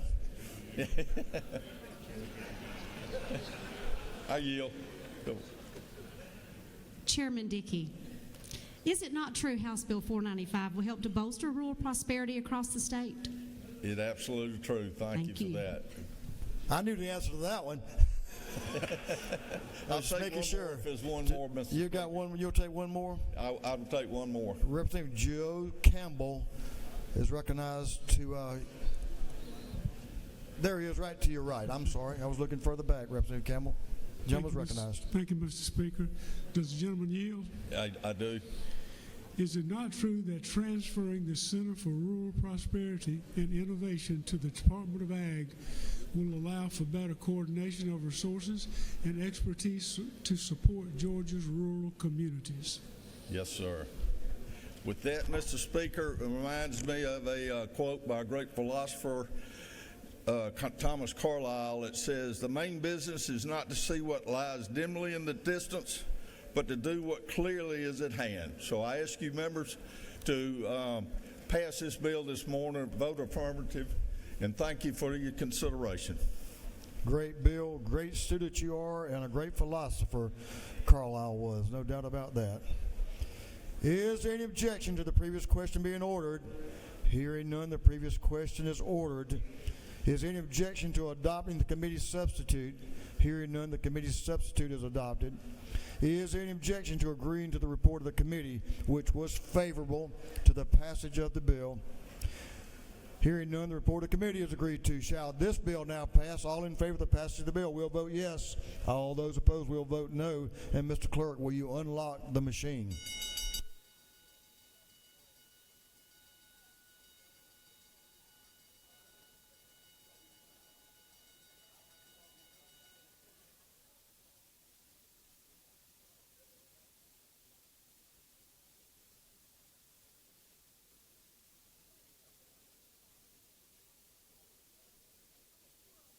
Have all members voted? All members voted. Representative Osteen, did you have a parliamentary inquiry?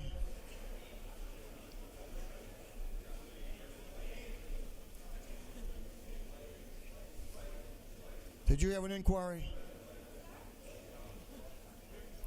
Oh, you must have inadvertently hit your button, I guess, so we won't recognize you then. Have all members now voted? All members voted. If so, Mr. Clerk, will you lock the machine? On the passage of House Bill 495, the yeas are 167, the nays are 0. This bill, having received the requisite constitutional majority, is therefore adopted. You need to watch your neighbors over there. I think you do. And good luck with that group. Mr. Clerk, will you read the caption to House Bill 6666? House Bill 66 by Representative Stevens, the 164th, and others, be titled an act to amend Chapter 5C, Title 48 of the Official Code of Georgia, annotated relating to title ad valorem tax on motor vehicles, so as to expand the definition of a rental motor vehicle. This bill having referred to the Committee on Ways and Means, that committee recommends that this bill do pass by committee substitute. The Dean of the Chatham County Delegation, Representative Ron Stevens, is recognized to present the bill. Mr. Chairman. Thank you. Ladies and gentlemen of the House, House Bill 66 relates to the TAVT and how the tax is paid when purchasing certain vehicles. Currently, we've got some heavily modified vehicles that basically have a chassis that's made specifically for the movie industry. They're rented out once they're made. All this bill does is it moves them to a motor coach type titling provision, so that it gives them the opportunity to pay half of the tax now and then half of the tax within 1 year. This is exactly the way the motor coach division works. It's something that will help these folks stay in business as they begin to rent these vehicles, and it does not reduce at all the amount of TAVT that's due. Mr. Speaker, that's what it does, and I'll answer any questions if there are any.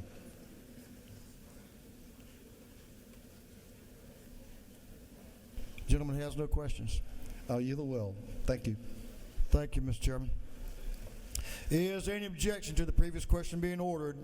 Hearing none, the previous question is ordered. Is there any objection to adopting the committee's substitute? Hearing none, the committee's substitute is adopted. Is there any objection to agreeing to the report of the committee, which was favorable to the passage of the bill? Hearing none, the report of the committee is agreed to. Shall this bill now pass? All in favor of the passage of the bill will vote yes. All those opposed will vote no. And Mr. Clerk, will you unlock the machine?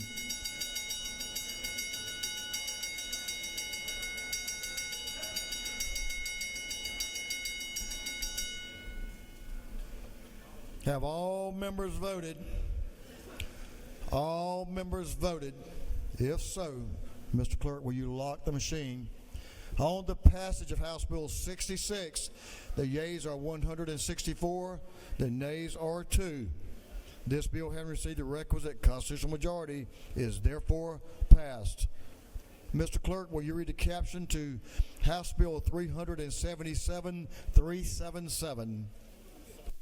House Bill 377 by Representative Leverett of the 123rd and others being titled an act to amend Subpart 1 and Part 4 of Article 2 of Chapter 2 of Title 8 of the Official Code of Georgia, annotated relating to general provisions for manufactured or mobile homes, so as to provide for limited exceptions to circumstances under which a manufactured home shall become real property. This bill having referred to the Committee on Banks and Banking, that committee recommends that this bill do pass. And gentlemen from the granite capital of the world. Isn't that right? Elberton, Georgia. Representative Leverett is recognized to present the bill. Thank you, Mr. Speaker. Ladies and gentlemen, I have House Bill 377. This is a bill that will encourage the availability of credit for workforce housing within the state. It has to do with manufactured housing, what I call a mobile home, sometimes a trailer, but everybody in the business, their head explodes when you use that term. This basically has to do with the manner by which you can surrender the title to a manufactured home after it's located on real estate. This bill will simplify that process. It's thought that it would encourage the presence of lenders in that space so that folks can get loans for these, and it will streamline the process of converting a loan which is based on the status of the mobile home as personal property into a loan, like a mortgage loan, which is based on it being converted to real estate. This has to do with there's an existing process in the law where you surrender that title and file a certificate of permanent location. This just tries to streamline that and encourage it because it protects the status of any lien a lender has if it's converted. So the idea is it will encourage the availability of credit in this kind of marketplace. So we're hoping it'll help with workforce housing in the state. And that's basically the bill, Mr. Speaker. I'm glad to answer any questions. You have a question to your left. Representative Fry is recognized for a question. Thank you, Mr. Speaker. Does the gentleman yield? Absolutely, yes, sir. Isn't it true that I sure could have used this legislation about a year ago when I was trying to get an abandoned trailer off my property, and I could not move it because we could not find the title to it. And we had to go through about a 3 or 4 month process before I could even enter the building because the trailer is treated like a vehicle, not a house. And this helps it be treated like a house. As we are fond of saying in this building, the gentleman knows of what he speaks. Thank you, sir. Appreciate you. Thank you. Gentleman, yield for one more. Yes, sir. Representative Wade, to your right in the back, has a question. Does the gentleman yield? Yes, sir. I'll yield. Is it not true that House Bill 377 simplifies the titling process for manufactured homeowners, which will reduce bureaucratic delays and also will add to the real property tax base for local counties and cities? I am truly impressed by the level of knowledge and understanding the gentleman displays. Well, I was going to vote yes. Now I have to reconsider. Thank you. And surprised? Well, yes, a little bit, Mr. Speaker, but he impressed me today. Gentleman Mr. has Speaker, no further if there are no other questions. I'll yield the well and ask for your favorable consideration of House Bill 377. The gentleman has yielded the well. Is there any objection to the previous question being ordered? Hearing none, the previous question is ordered. Is there any objection to agreeing to the report of the committee, which was favorable to the passage of the bill? Hearing none, the report of the committee is agreed to. Shall this bill now pass? All in favor of the passage of the bill will vote yes. All those opposed will vote no. And Mr. Clerk, will you unlock the machine?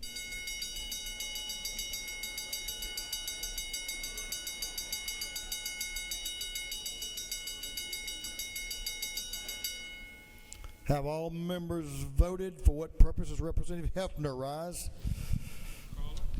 Parliamentary inquiry, Mr. Speaker. State your inquiry, ma'am. Is it not true that as the former motor vehicle director for Richmond County, it is a relief to have this measure in place for constituents who would normally have to go get a bonded title and pay the expenses in order to be able to get the title for this vehicle? I'm sure it'll make life easier, but we want you to stay here. We don't want you to go back there and assume that responsibility again. So the lady knows what she speaks on this question. Thank you, sir. Thank you for the question. All members voted. If so, Mr. Clerk, will you lock the machine on the passage of House Bill 377? The yeas are 166. The nays are 0. This bill, having received the requisite constitutional majority, is therefore passed. Mr. Clerk, will you read the caption to House Bill 422?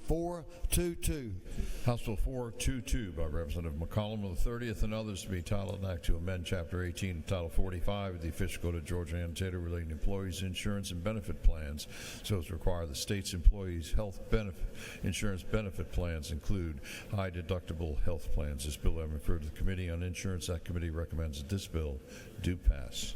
Representative McCollum is recognized to present the bill. The gentleman is recognized. Give the gentleman the well your attention, please. Thank you, Mr. Speaker. Ladies and gentlemen, I bring to you HB 422, which is passed unanimously out of the House and Senate last year, but was vetoed by the governor due to a fiscal note. This year we have a fiscal note, and it's a cost savings to lower premiums and taxes, which will result in immediate savings for both the state and the employees.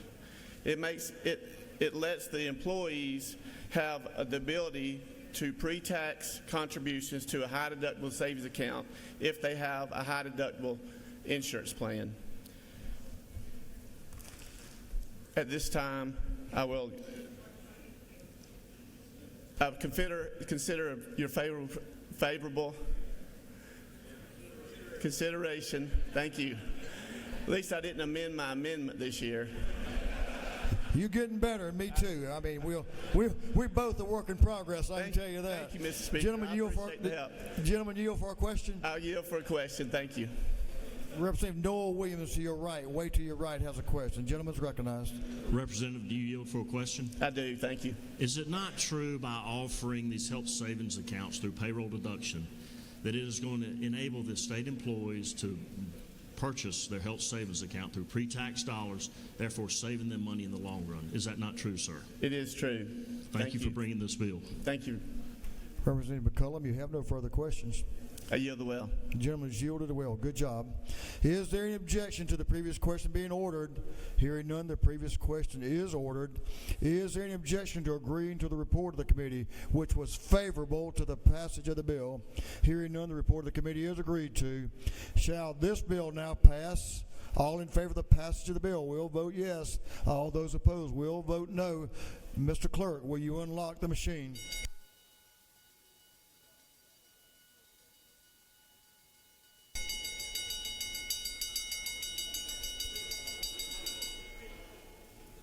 Have all members voted? For what purposes Representative Gamble rise? Parliamentary inquiry. State your inquiries. Mr. Speaker, is it not true that this bill does not eliminate any current health insurance options but simply provides additional choices for the state employees? And as we know, choices are always good. Couldn't agree any stronger with you. Thank you for your observation and your insight. Have all members now voted? All members voted. If so, Mr. Clerk, will you lock the machine? On the passage of House Bill 422, the yeas are 163, the nays are 0. This bill, having received the requisite constitutional majority, is therefore passed. You got a good style there, Representative McCullum. You're doing good. Keep it coming. Mr. Clerk, will you read the caption to House Bill 373? House Bill 373 by Representative Glaze, the 67th and others be titled an act to amend Article 1 of Chapter 24 of Title 33 of the Official Code of Georgia Annotated relating to general provisions regarding insurance so as to require major medical coverage for annual prostate cancer screening for certain men. This bill having referred to the Committee on Insurance, that committee recommends that this bill do pass by committee substitute. I want y'all to give the lady in the wheel your attention, please. This is a very important bill.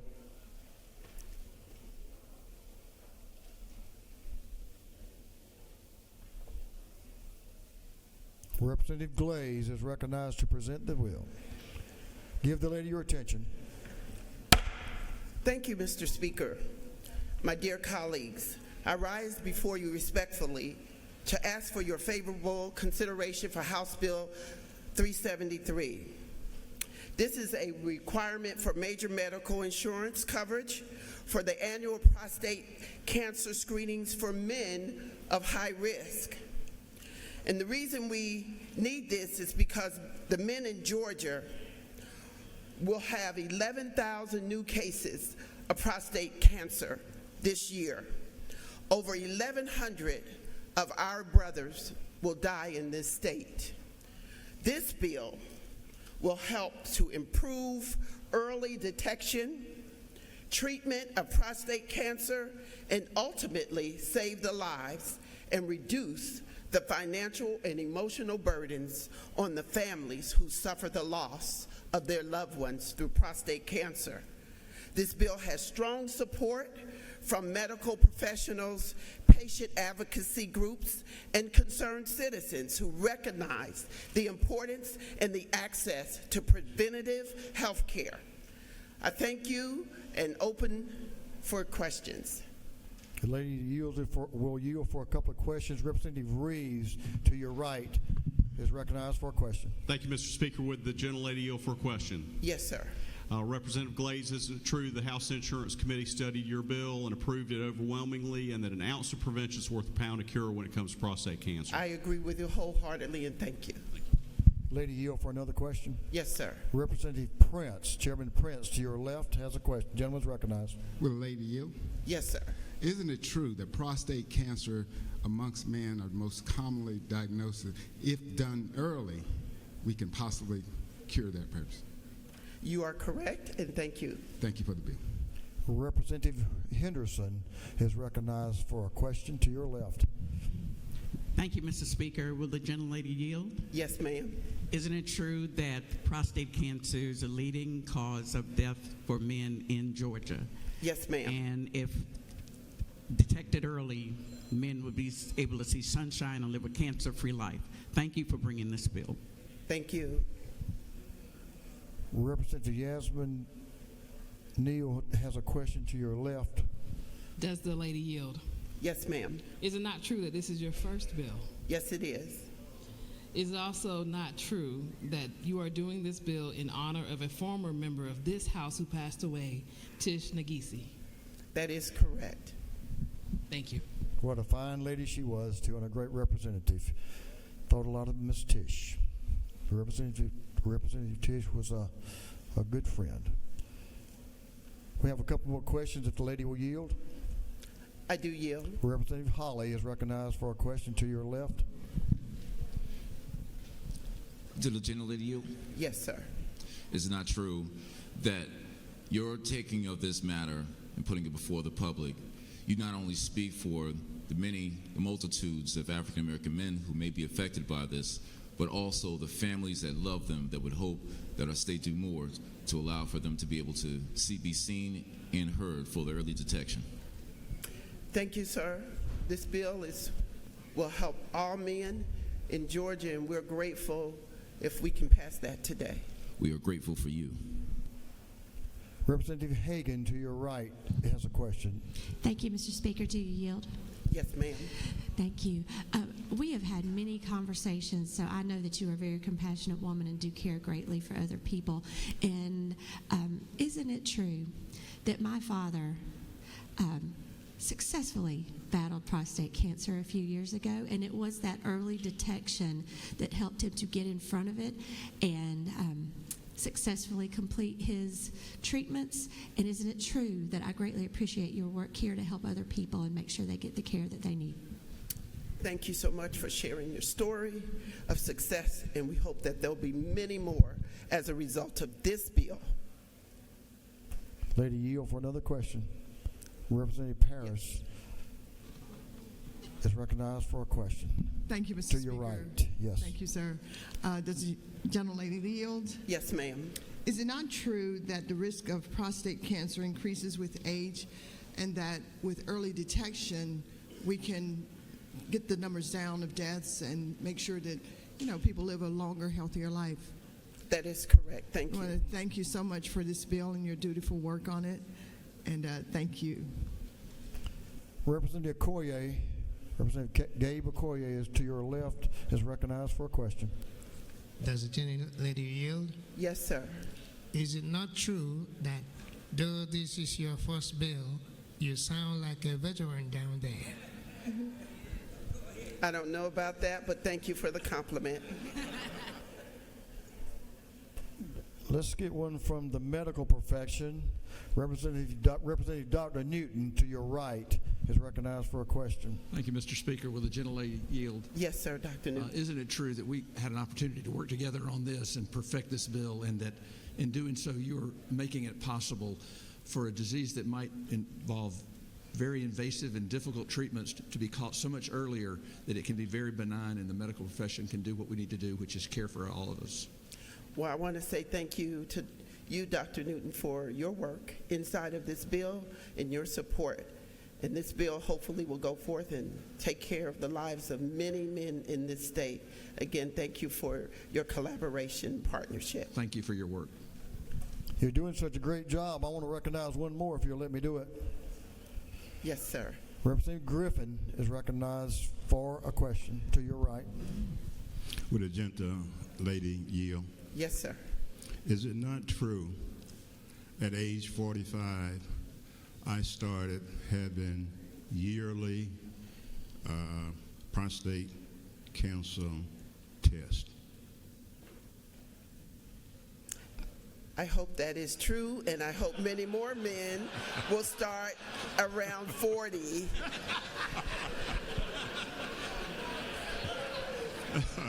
Now, well, I'm trying to go somewhere with that question. Okay? Would a gentle lady continue to yield for another question? Yes, sir. Is it not true, after taking those tests yearly, at age 65, I came up with prostate cancer?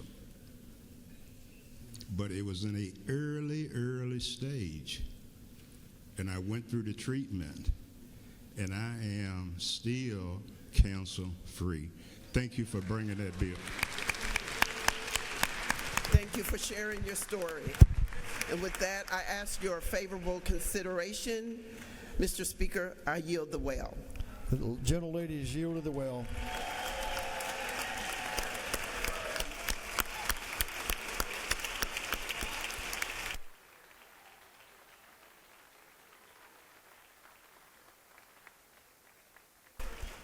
Representative Glaze, I don't think the outcome's in question, but we'll do it anyway. Is there any objection to the previous question being ordered? Hearing none, the previous question is ordered. Is there any objection to adopting the committee substitute? Hearing none, the committee substitute is adopted. Is there any objection to agreeing to the report of the committee, which was favorable to the passage of the bill? Hearing none, the report of the committee is agreed to. Shall this bill now pass? All in favor of the passage of the bill will vote yes. All those opposed will vote no. And Mr. Clerk, will you unlock the machine?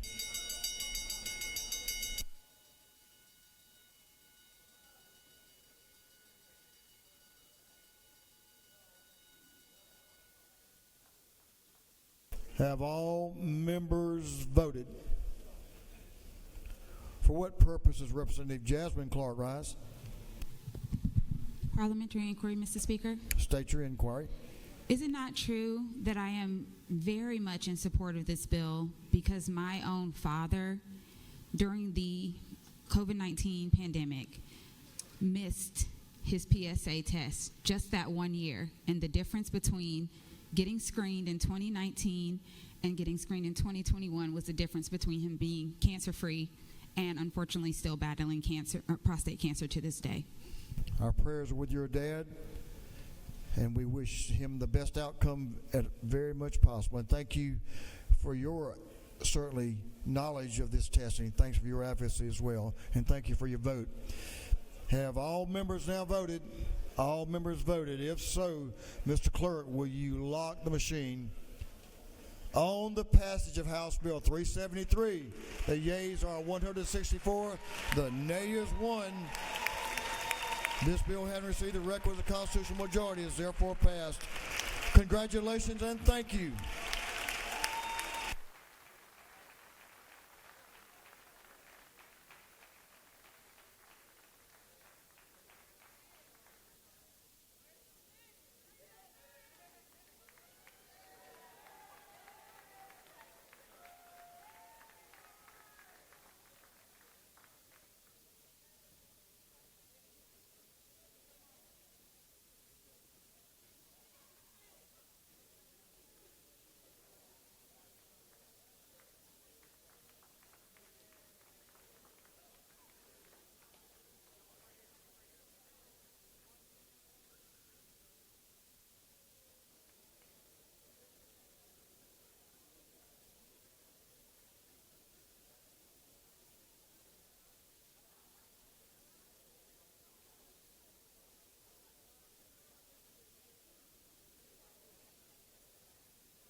Again, congratulations, Representative Glaze, and thank you. Good job. Appreciate you working that bill.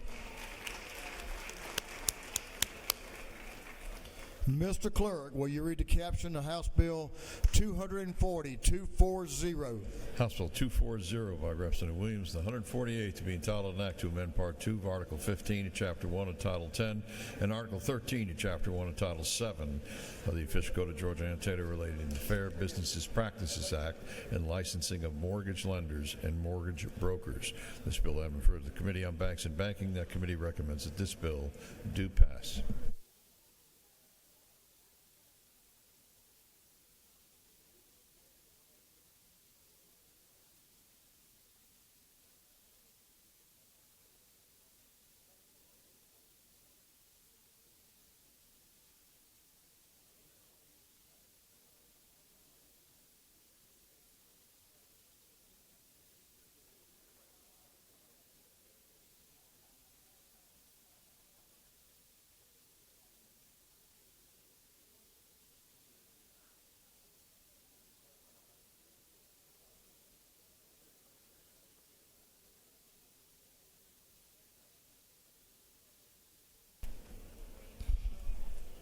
Thank you, members.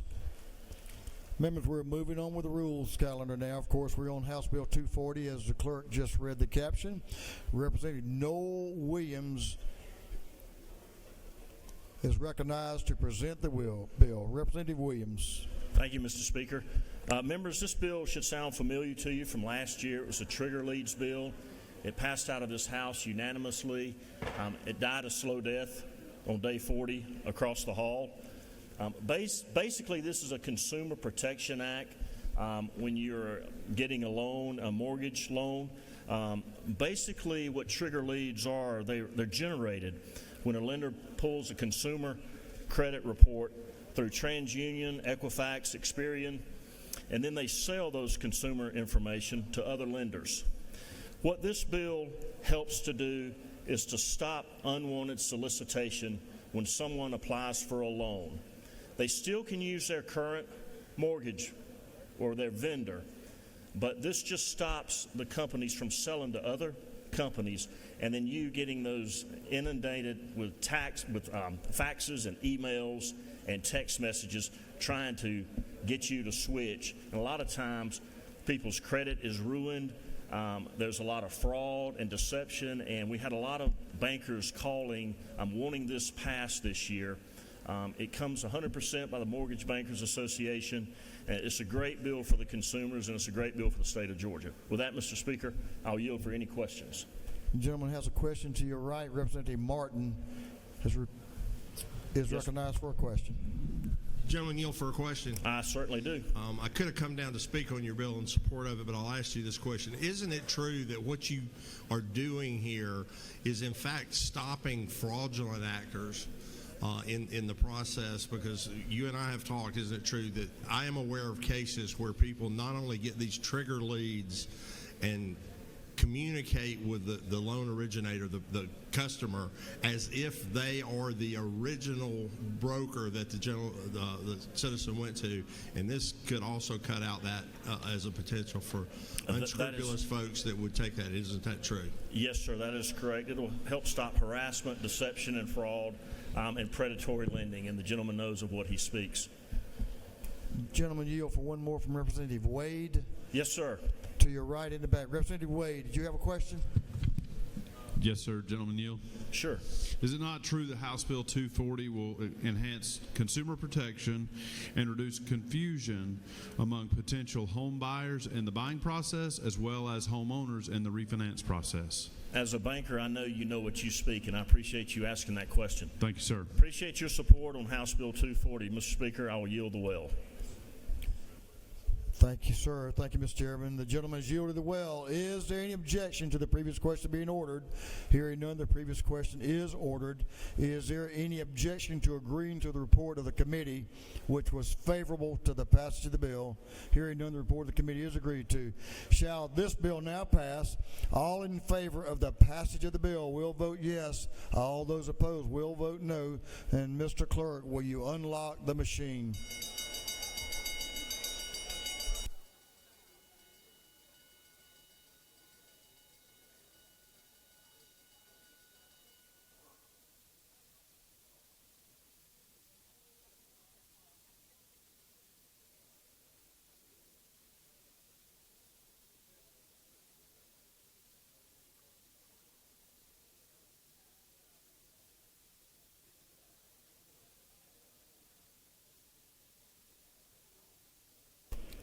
Have all members voted?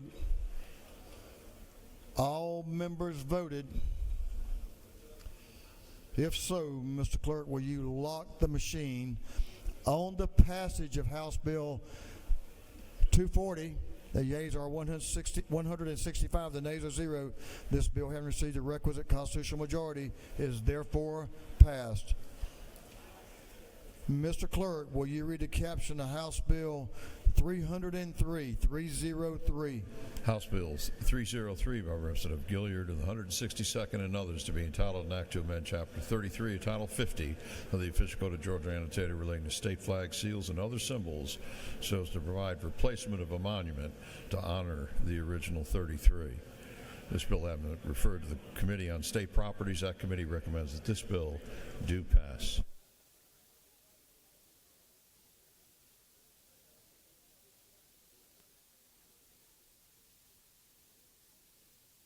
Representative Gilliard is recognized to present the bill. Representative Carl Gilliard. Thank you, Mr. Speaker. Today I rise at a pinnacle moment to present House Bill 303. My brothers and sisters, in 1868, there were 33 courageous men. 25 of them were AME ministers, 33 original members of the House and the Senate. They were African American Republicans. They were courageous Americans. The original 33 stood up so that we can sit down.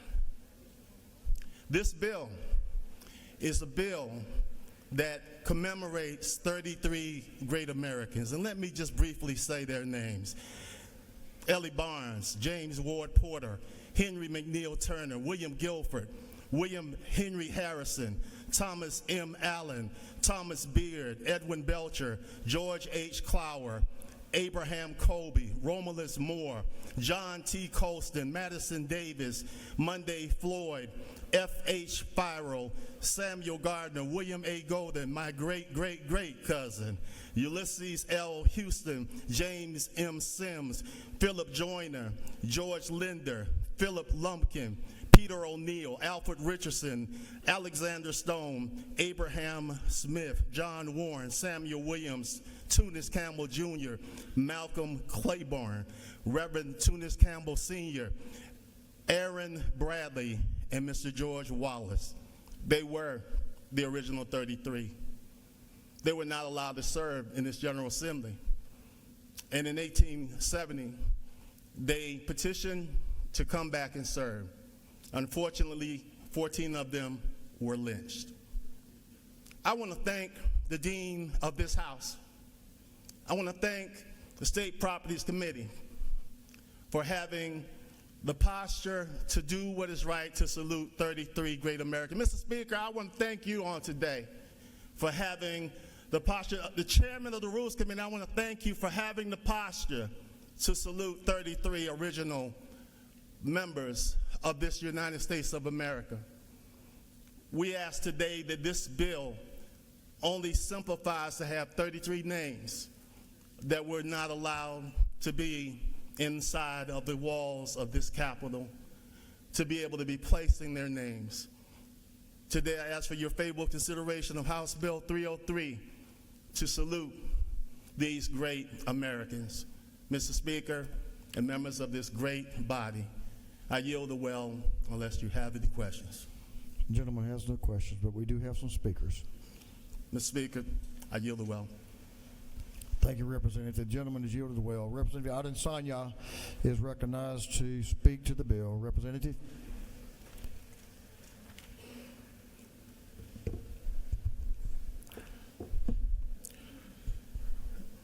Thank you, Mr. Speaker.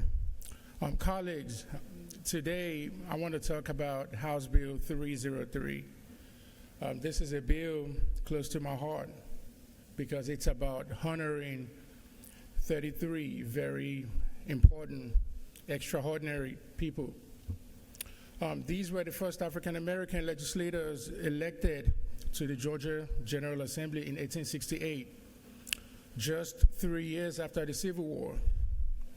Imagine the courage it took for these men, like Tunis Campbell, Henry McNeil Turner, and Philip Joyner, to step forward to serve in a time when the scars of slavery were still raw and the promise of equality was very, very fragile. They were elected by their communities, but that same year, their service was cut short because they were expelled from the General Assembly simply because of the color of their skin. This story is one of resilience and hope, but also one of injustice.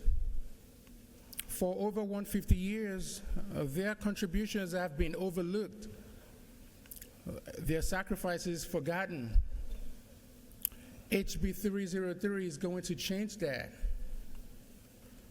It simply calls for a monument to honor the original 33, a lasting tribute to their courage, and a reminder of the progress we've made and the work still to be done. This monument isn't just about the past, it is about the future. It's about teaching our children the importance of representation, justice, and equality. It's about saying, we see you, we honor you, and your legacy matters. And let's be clear, this monument is going to be funded through private donors, not taxpayer dollars. It's a community effort to right a historical wrong and celebrate the pioneers who paved the way for so many of us, like myself. So I ask you to join me in supporting HB 303. Let us honor the original 33, not just for what they endured, but for what they achieved. Let's ensure their story is remembered, their sacrifices acknowledged, and their legacy celebrated. Thank you, Mr. Speaker. I yield. Thank you. The gentleman has yielded the well. Representative Holly is recognized to speak to the bill. The gentleman's recognized.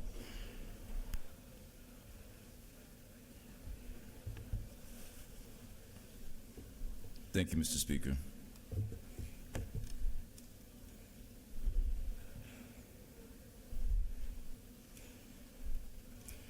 Giving words to this moment today, I thought it best to remember the earlier eloquence of a time in which those members who themselves were members spoke their own truths.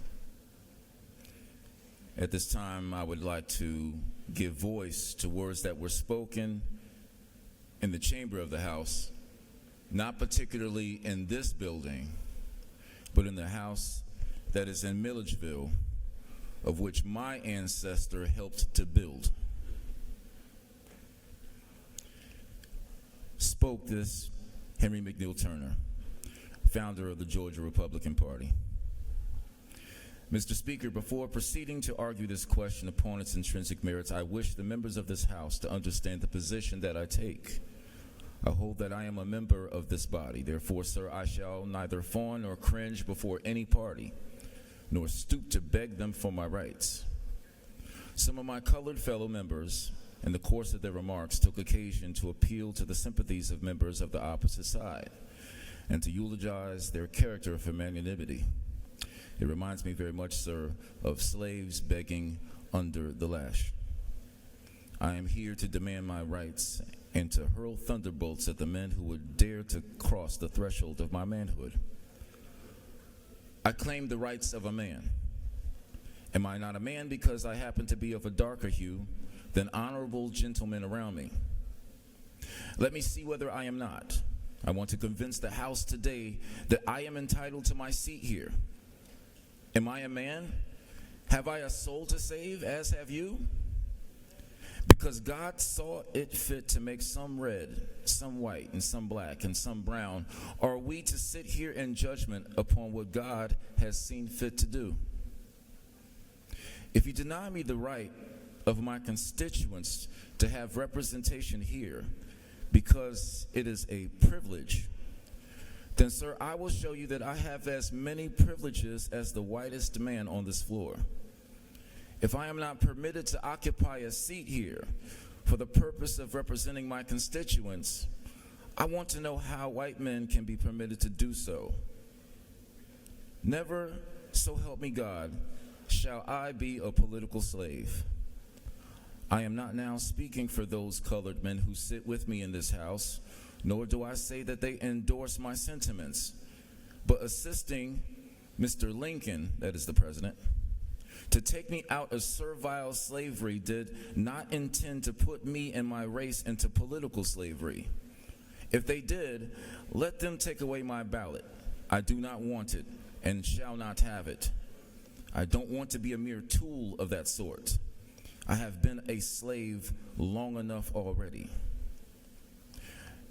The colored men who are unable to express themselves with all the clearness and dignity and force of rhetorical eloquence are laughed at in derision by the democracy of this country.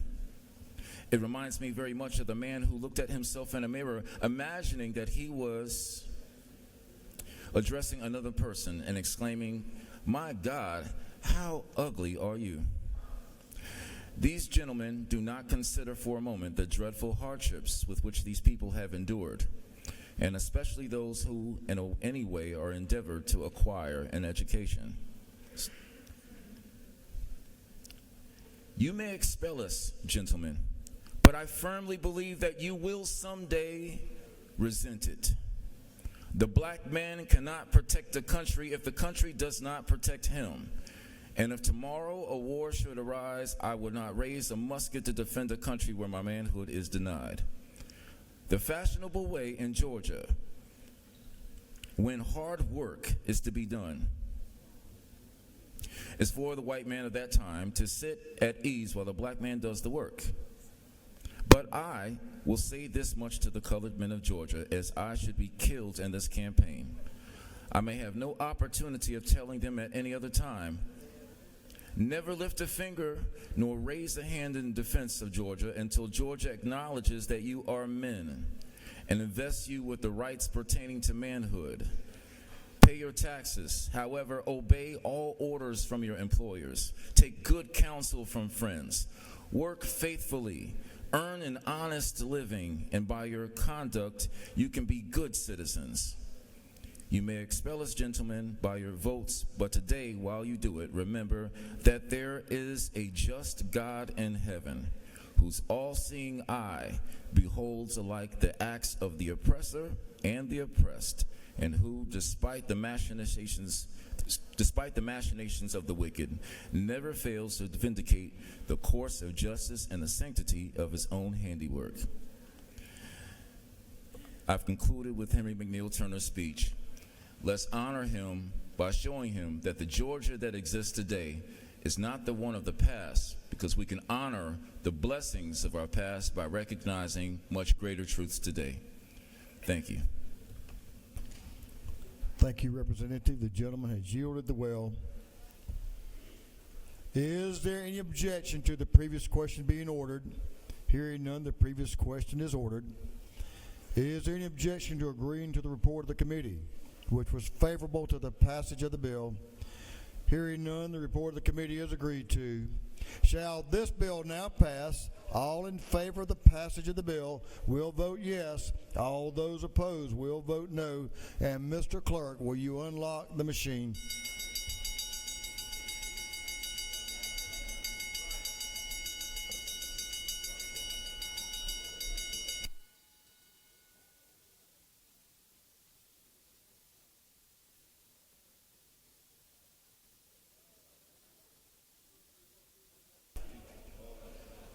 Have all members voted?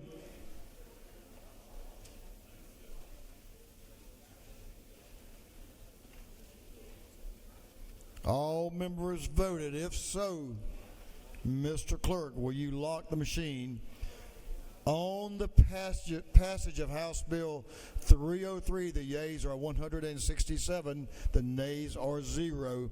This bill, having received the requisite constitutional majority, is therefore passed. Congratulations.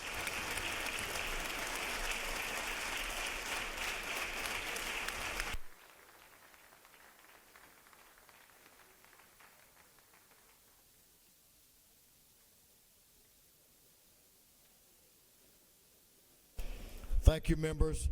Members, House Resolution 32 will be postponed to the next legislative day.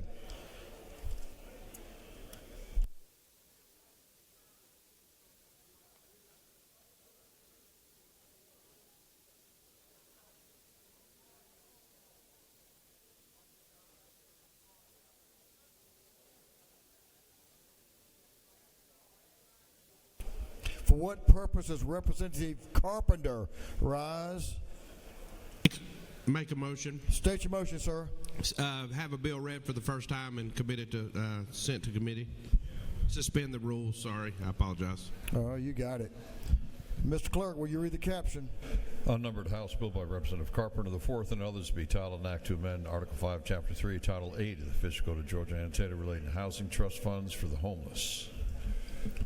On the gentleman's motion that the rules of this House be temporarily suspended so a bill can be read for the first time and assigned to committee, is there objection? State Planning and Community Affairs. Mr. Clerk, will you read the caption to a group of privileged resolutions? Honoring the life and memory of Artward Howard Jr., recognizing and commending the Georgia Forestry Commission for serving the state of Georgia as an emergency response agency, commending Health for Healthcare Professionals, Inc., and recognizing February 24th, 2025 as HHCP Day at the state capitol, congratulating Terry Holder upon his induction to the Georgia Sports Hall of Fame, recognizing and commending Devontae Jennings, recognizing and commending Keto Jamil, commending Shea Shikwa Nation, and recognizing February 24, 2025 as Shea Shikwa Nation Day. Recognizing, commending Matt Princeton, commending the Carroll County Chamber of Commerce on its 70th anniversary, honoring the Food Bank of Northeast Georgia for its mission of connecting neighbors with nourishing food, and congratulating and commending Caterpillar Inc. on its 100th anniversary. And for other purposes, that completes the reading of the privilege resolution.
Thank you, members.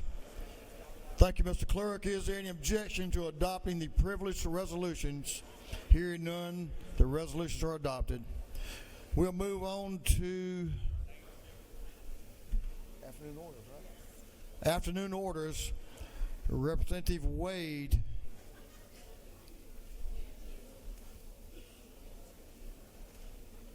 Is recognized for an afternoon order. Representative Neal, you're on deck. Why don't we, Representative Wade? Let me change a second. Let's recognize Representative Wade for her afternoon order first. I'm sorry, Representative Neal. I was looking at her and saying your name, Representative Yasmin Neal.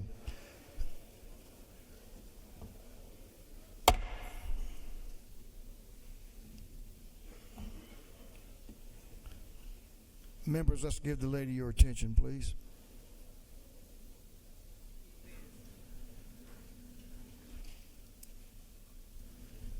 And some friends going to join her. If the Clayton County delegation could join me. Clayton County delegation. Give them just a moment.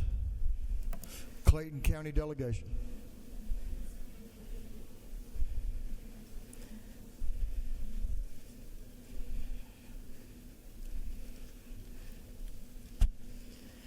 Thank you to the Speaker, colleagues. I rise today in support of a shooting that happened, in support of the Clayton County Police Department and an officer who was involved in a shooting on Tuesday of this week. Officer Kenyon Ford was involved in a shootout after a SWAT standoff in our county. He did survive. He is currently still in the hospital. The police department and the family, they do have a fundraiser going on for the officer, but we just wanted to come up here and make sure we gave the police department and our other first responders the acknowledgement that we support them, and we look forward to continuing to support them in this body. So if I have a moment of silence for the recovery of the officer and his family. And thank you, Mr. Speaker. I yield the well.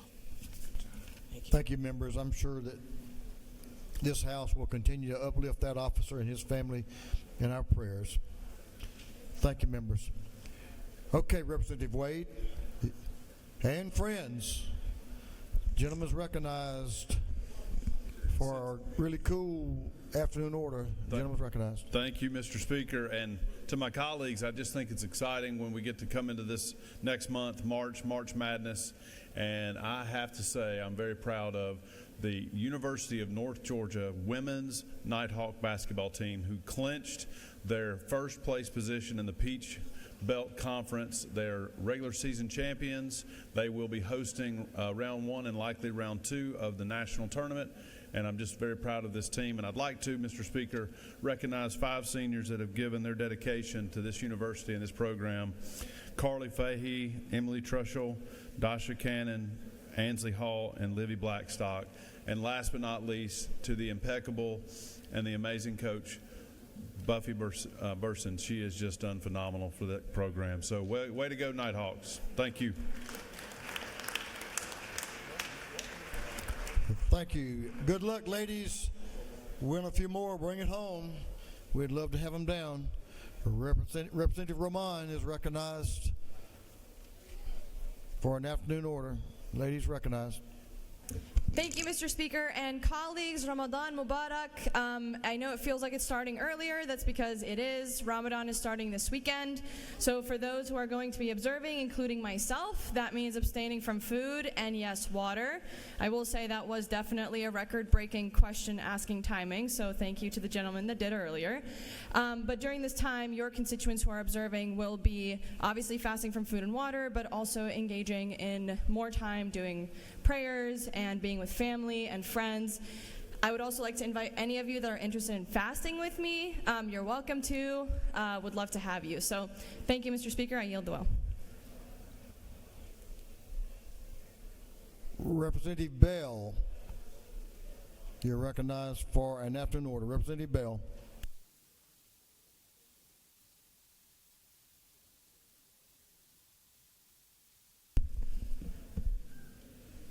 Thank you, Mr. Speaker. Today I rise to honor a prominent dentist of Black History Month. Dr. Roy Charles Bell, a prominent Atlanta dentist and civil rights activist, helped open the doors so African Americans could have proper access in health care at Grady Hospital. In 1962, he sued Grady in a federal case that led to the Atlanta Hospital and others nationwide to provide equal care. Bell versus Fulton DeKalb Hospital Authority desegregated hospitals in the state of Georgia and across the country. Dr. Bell moved to Atlanta after finishing dental school at Howard University. He was welcomed by Dr. Martin Luther King Jr., who opened it, Dr. Martin Luther King Jr., who was the cousin of the dentist's wife, Clarice Mary Jetta Wyatt, and other civil rights leaders. He joined the efforts to end Jim Crow. Dr. Bell was one of the first African-American dentists to practice in Atlanta and did so from 1959 to 1979. He also served on the Commission of Human Rights and Fair Housing in Sacramento from 1981 to 1983, and the dental consultant in Rockville, Maryland, from 1983 to 2003, after returning to this city. During the Civil Rights Movement, Dr. Bell served as the Special Projects Coordinator for the Southern Christian Leadership Conference. He protested, among other issues, the Peyton Road barricade that was erected to keep African Americans from moving to the white neighborhoods in Southwest Atlanta. He worked to end discrimination in the practices of his profession. 2, he filed a lawsuit in 1964 that led to the end of the segregation of the Georgia Dental Association and subsequently the American Dental Association. He wasn't the first Black dentist to join the organization, but in 1968 he was accepted into the fold. He and other civil rights leaders were invited to the White House to serve as the citation for President Lyndon B. Johnson for their efforts. In 1996, the Georgia State Senate passed a resolution to commend him on the desegregation work. He earned a law degree from Woodford Wilson College in the mid-1970s. He will forever be remembered as a father and a visionary and a civil rights activist who dared to stand against Jim Crow. Dr. Bell was mentioned in the 16th chapter of Dr. King's autobiography. It's devoted to the Albany movement, the terrible jail conditions, and the visitors that called on the civil rights leader. Soon, the Reverend M. Walker came over to Dr. Roy Charles Bell from Atlanta and Lowry Steele, and a writer from the Jet magazine. He inspected Ralph's teeth and said he would be arranged for the chief Pritchett to get us some food packages. I told him that we needed this because we would starve on the jailhouse food. Additionally, Dr. Bell is survived by his relatives who are here today to join us. Ava Bell Sanders is in our audience. Please stand.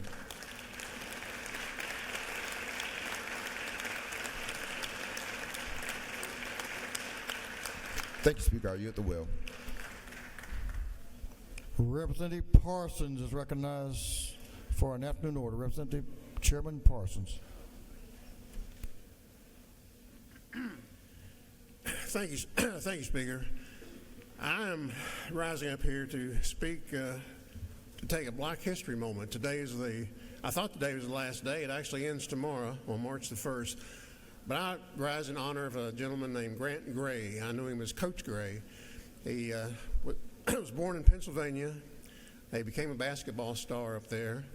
And then later, he moved down later after high school and in college, he moved down to West Virginia and played there at West Virginia State College, where I would eventually go to school, college at. It was segregated until about 1962, something like that. And I started there in 1965. But Coach Gray, like a lot of coaches, told great stories. And one story in particular I remember a lot of them, but one in particular I think of. And this is the story, and I think there's a lesson in it, probably more than one lesson. He said when he was a kid, growing up in the Depression, hard times, family couldn't buy shoes, there was some government agency that started providing some shoes for children. They had molded rubber soles. So his parents got him a pair of those shoes. He's just a kid in school. So he walks to school the first day, has them, snow on the ground. He didn't know, or didn't really care as a kid, but on the bottom of that the sole of that shoe, it was imprinted in the rubber. It was in there, the symbol of the federal agency that provided the shoes and the name of the agency. So some of the other kids, they saw that imprint in the snow as he was walking by, and they said, "Look at Gray. His parents can't even buy him shoes. They must be broke." Well, that hurt the little guy's feelings, of course, but he had warm, dry feet. But the thing of the story is, he said, by the end of the winter, every kid had those same shoes, and every one of them were making the same imprints in the snow. So I honor Coach Gray. He was a great coach. He had coached basketball for a long time. He had a stroke, and he was confined to a wheelchair, and the college then moved him over to coaching football. He had a great record in basketball, and he had a very good record in football, and I just rise to honor Coach Grant Gray. Thank you. Thank you, Mr. Chairman. Representative Tran, now I want you to give this gentleman your attention. He's going to make himself look good right here. Thank you, Mr. Speaker. I just wanted to take this moment, members of the Assembly, to wish my mom a happy birthday today. She's 2 years strong fighting lung cancer. But I also want to take this moment because her and I have been reminiscing about the last 50 years since she arrived in America. And the Vietnam War will commemorate its 50th anniversary on April 30th. So thank you to the members in this Assembly who fought in that war. Thank you, Mr. Speaker. Happy birthday to your mom, and best of luck with her health challenges as well. That concludes our afternoon orders. We have a couple of pieces of business, and we'll get to them now. For what purpose does Representative Dickey rise? Motion.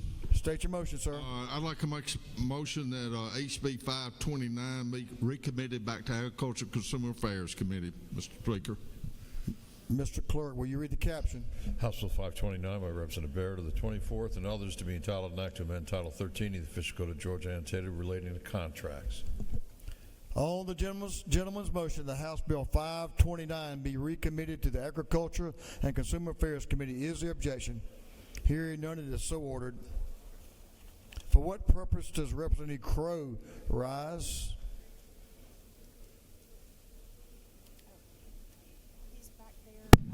To make a motion, Mr. Speaker. State your motion. I move that the rules be suspended so a bill can be read for the first time and assigned to committee. Mr. Clerk, will you read the caption? Unnumbered House Bill by Representative Crow, the 118th and others to be entitled an act to amend Chapter 3 of Title 38 of the Official Code of Georgia annotated relating to emergency management. On the gentleman's motion that the rules of this House be temporarily suspended so a bill can be read for the first time and assigned to committee, is there objection? Public Safety and Homeland Security.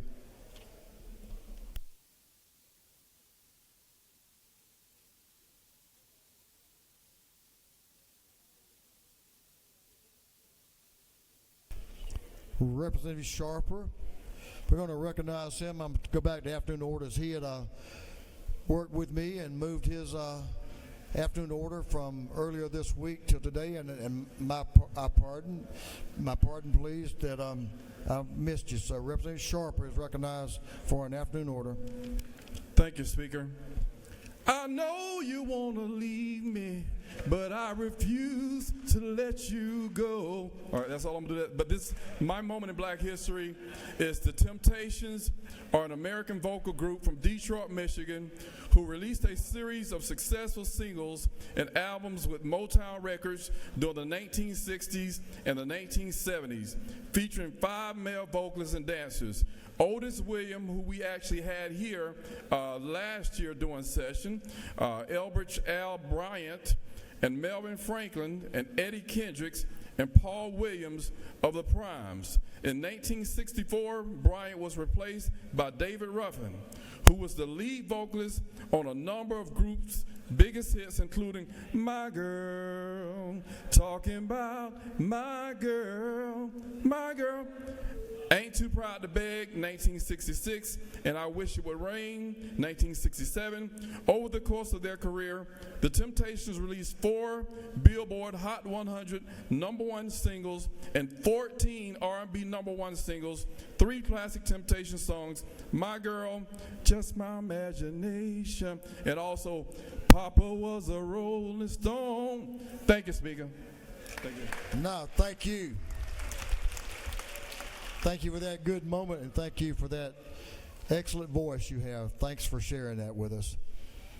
That completes our afternoon orders, completes all the business we have for the day, other than a couple of announcements. Chairman Noel Williams is recognized for an announcement.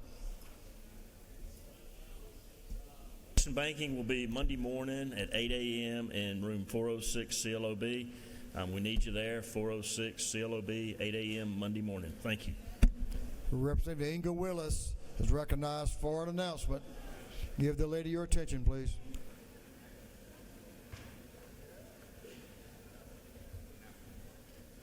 Good morning, colleagues. Much to your delight, the Atlanta delegation will be meeting today at 2 o'clock in CAP 123. CAP 123. Let me know if you will be attending, or if you can't, we'll be getting an update from our mayor. Thank you. Thank you, Mr. Speaker. Representative Vance Smith. Thank you, Representative Willis. Vance Smith is recognized for an announcement. Thank you, Mr. Speaker. The Subcommittee of Resource Management on Natural Resources will have a meeting Monday afternoon at 1 p.m. We've got 3 bills, 2 of Representative Taylor's and 1 of Representative Corbett. We hope y'all will be there. I'm going to say room 606, and then I'll correct that. It's 415. 415 at CLOB at 1 o'clock. Thank you very much. Thank you, Representative Smith. Representative Stevens, Chairman Stevens, recognized for an announcement. Thank you, Mr. Speaker. On Monday, 8 a.m., room 415 at CLOB, we'll have a bill. Thank you. Any more? That conclude. You have an announcement? Good. I wasn't going to recognize you anyway, but I'm just kidding. I think that concludes our members. Thank you for your attention today. I hope you have an enjoyable weekend. We had a good week. We debated some issues. We appreciate everyone's attention and their involvement. That's what this house is about. So I hope you'll go home and have a good weekend. Enjoy your families. Take care of yourselves. And we'll be back here Monday morning to attend to the people's business. Okay, Mr. Majority Leader, I'm going to recognize you for a motion. Thank you, Mr. Speaker. I move that this House stand adjourned until 10 a.m. on Monday, March 3rd, 2025. On the motion of the Majority Leader of this House, that this House stand adjourned until 10 a.m. on Monday, a new month, March the 3rd, 2025, Monday, March 3rd, 2025. All those in favor will say aye. And opposed will say no. You noes have to work on that a little bit. The ayes clearly have it. This House stands adjourned. Thank y'all. Don't forget your pages. All members who have a page.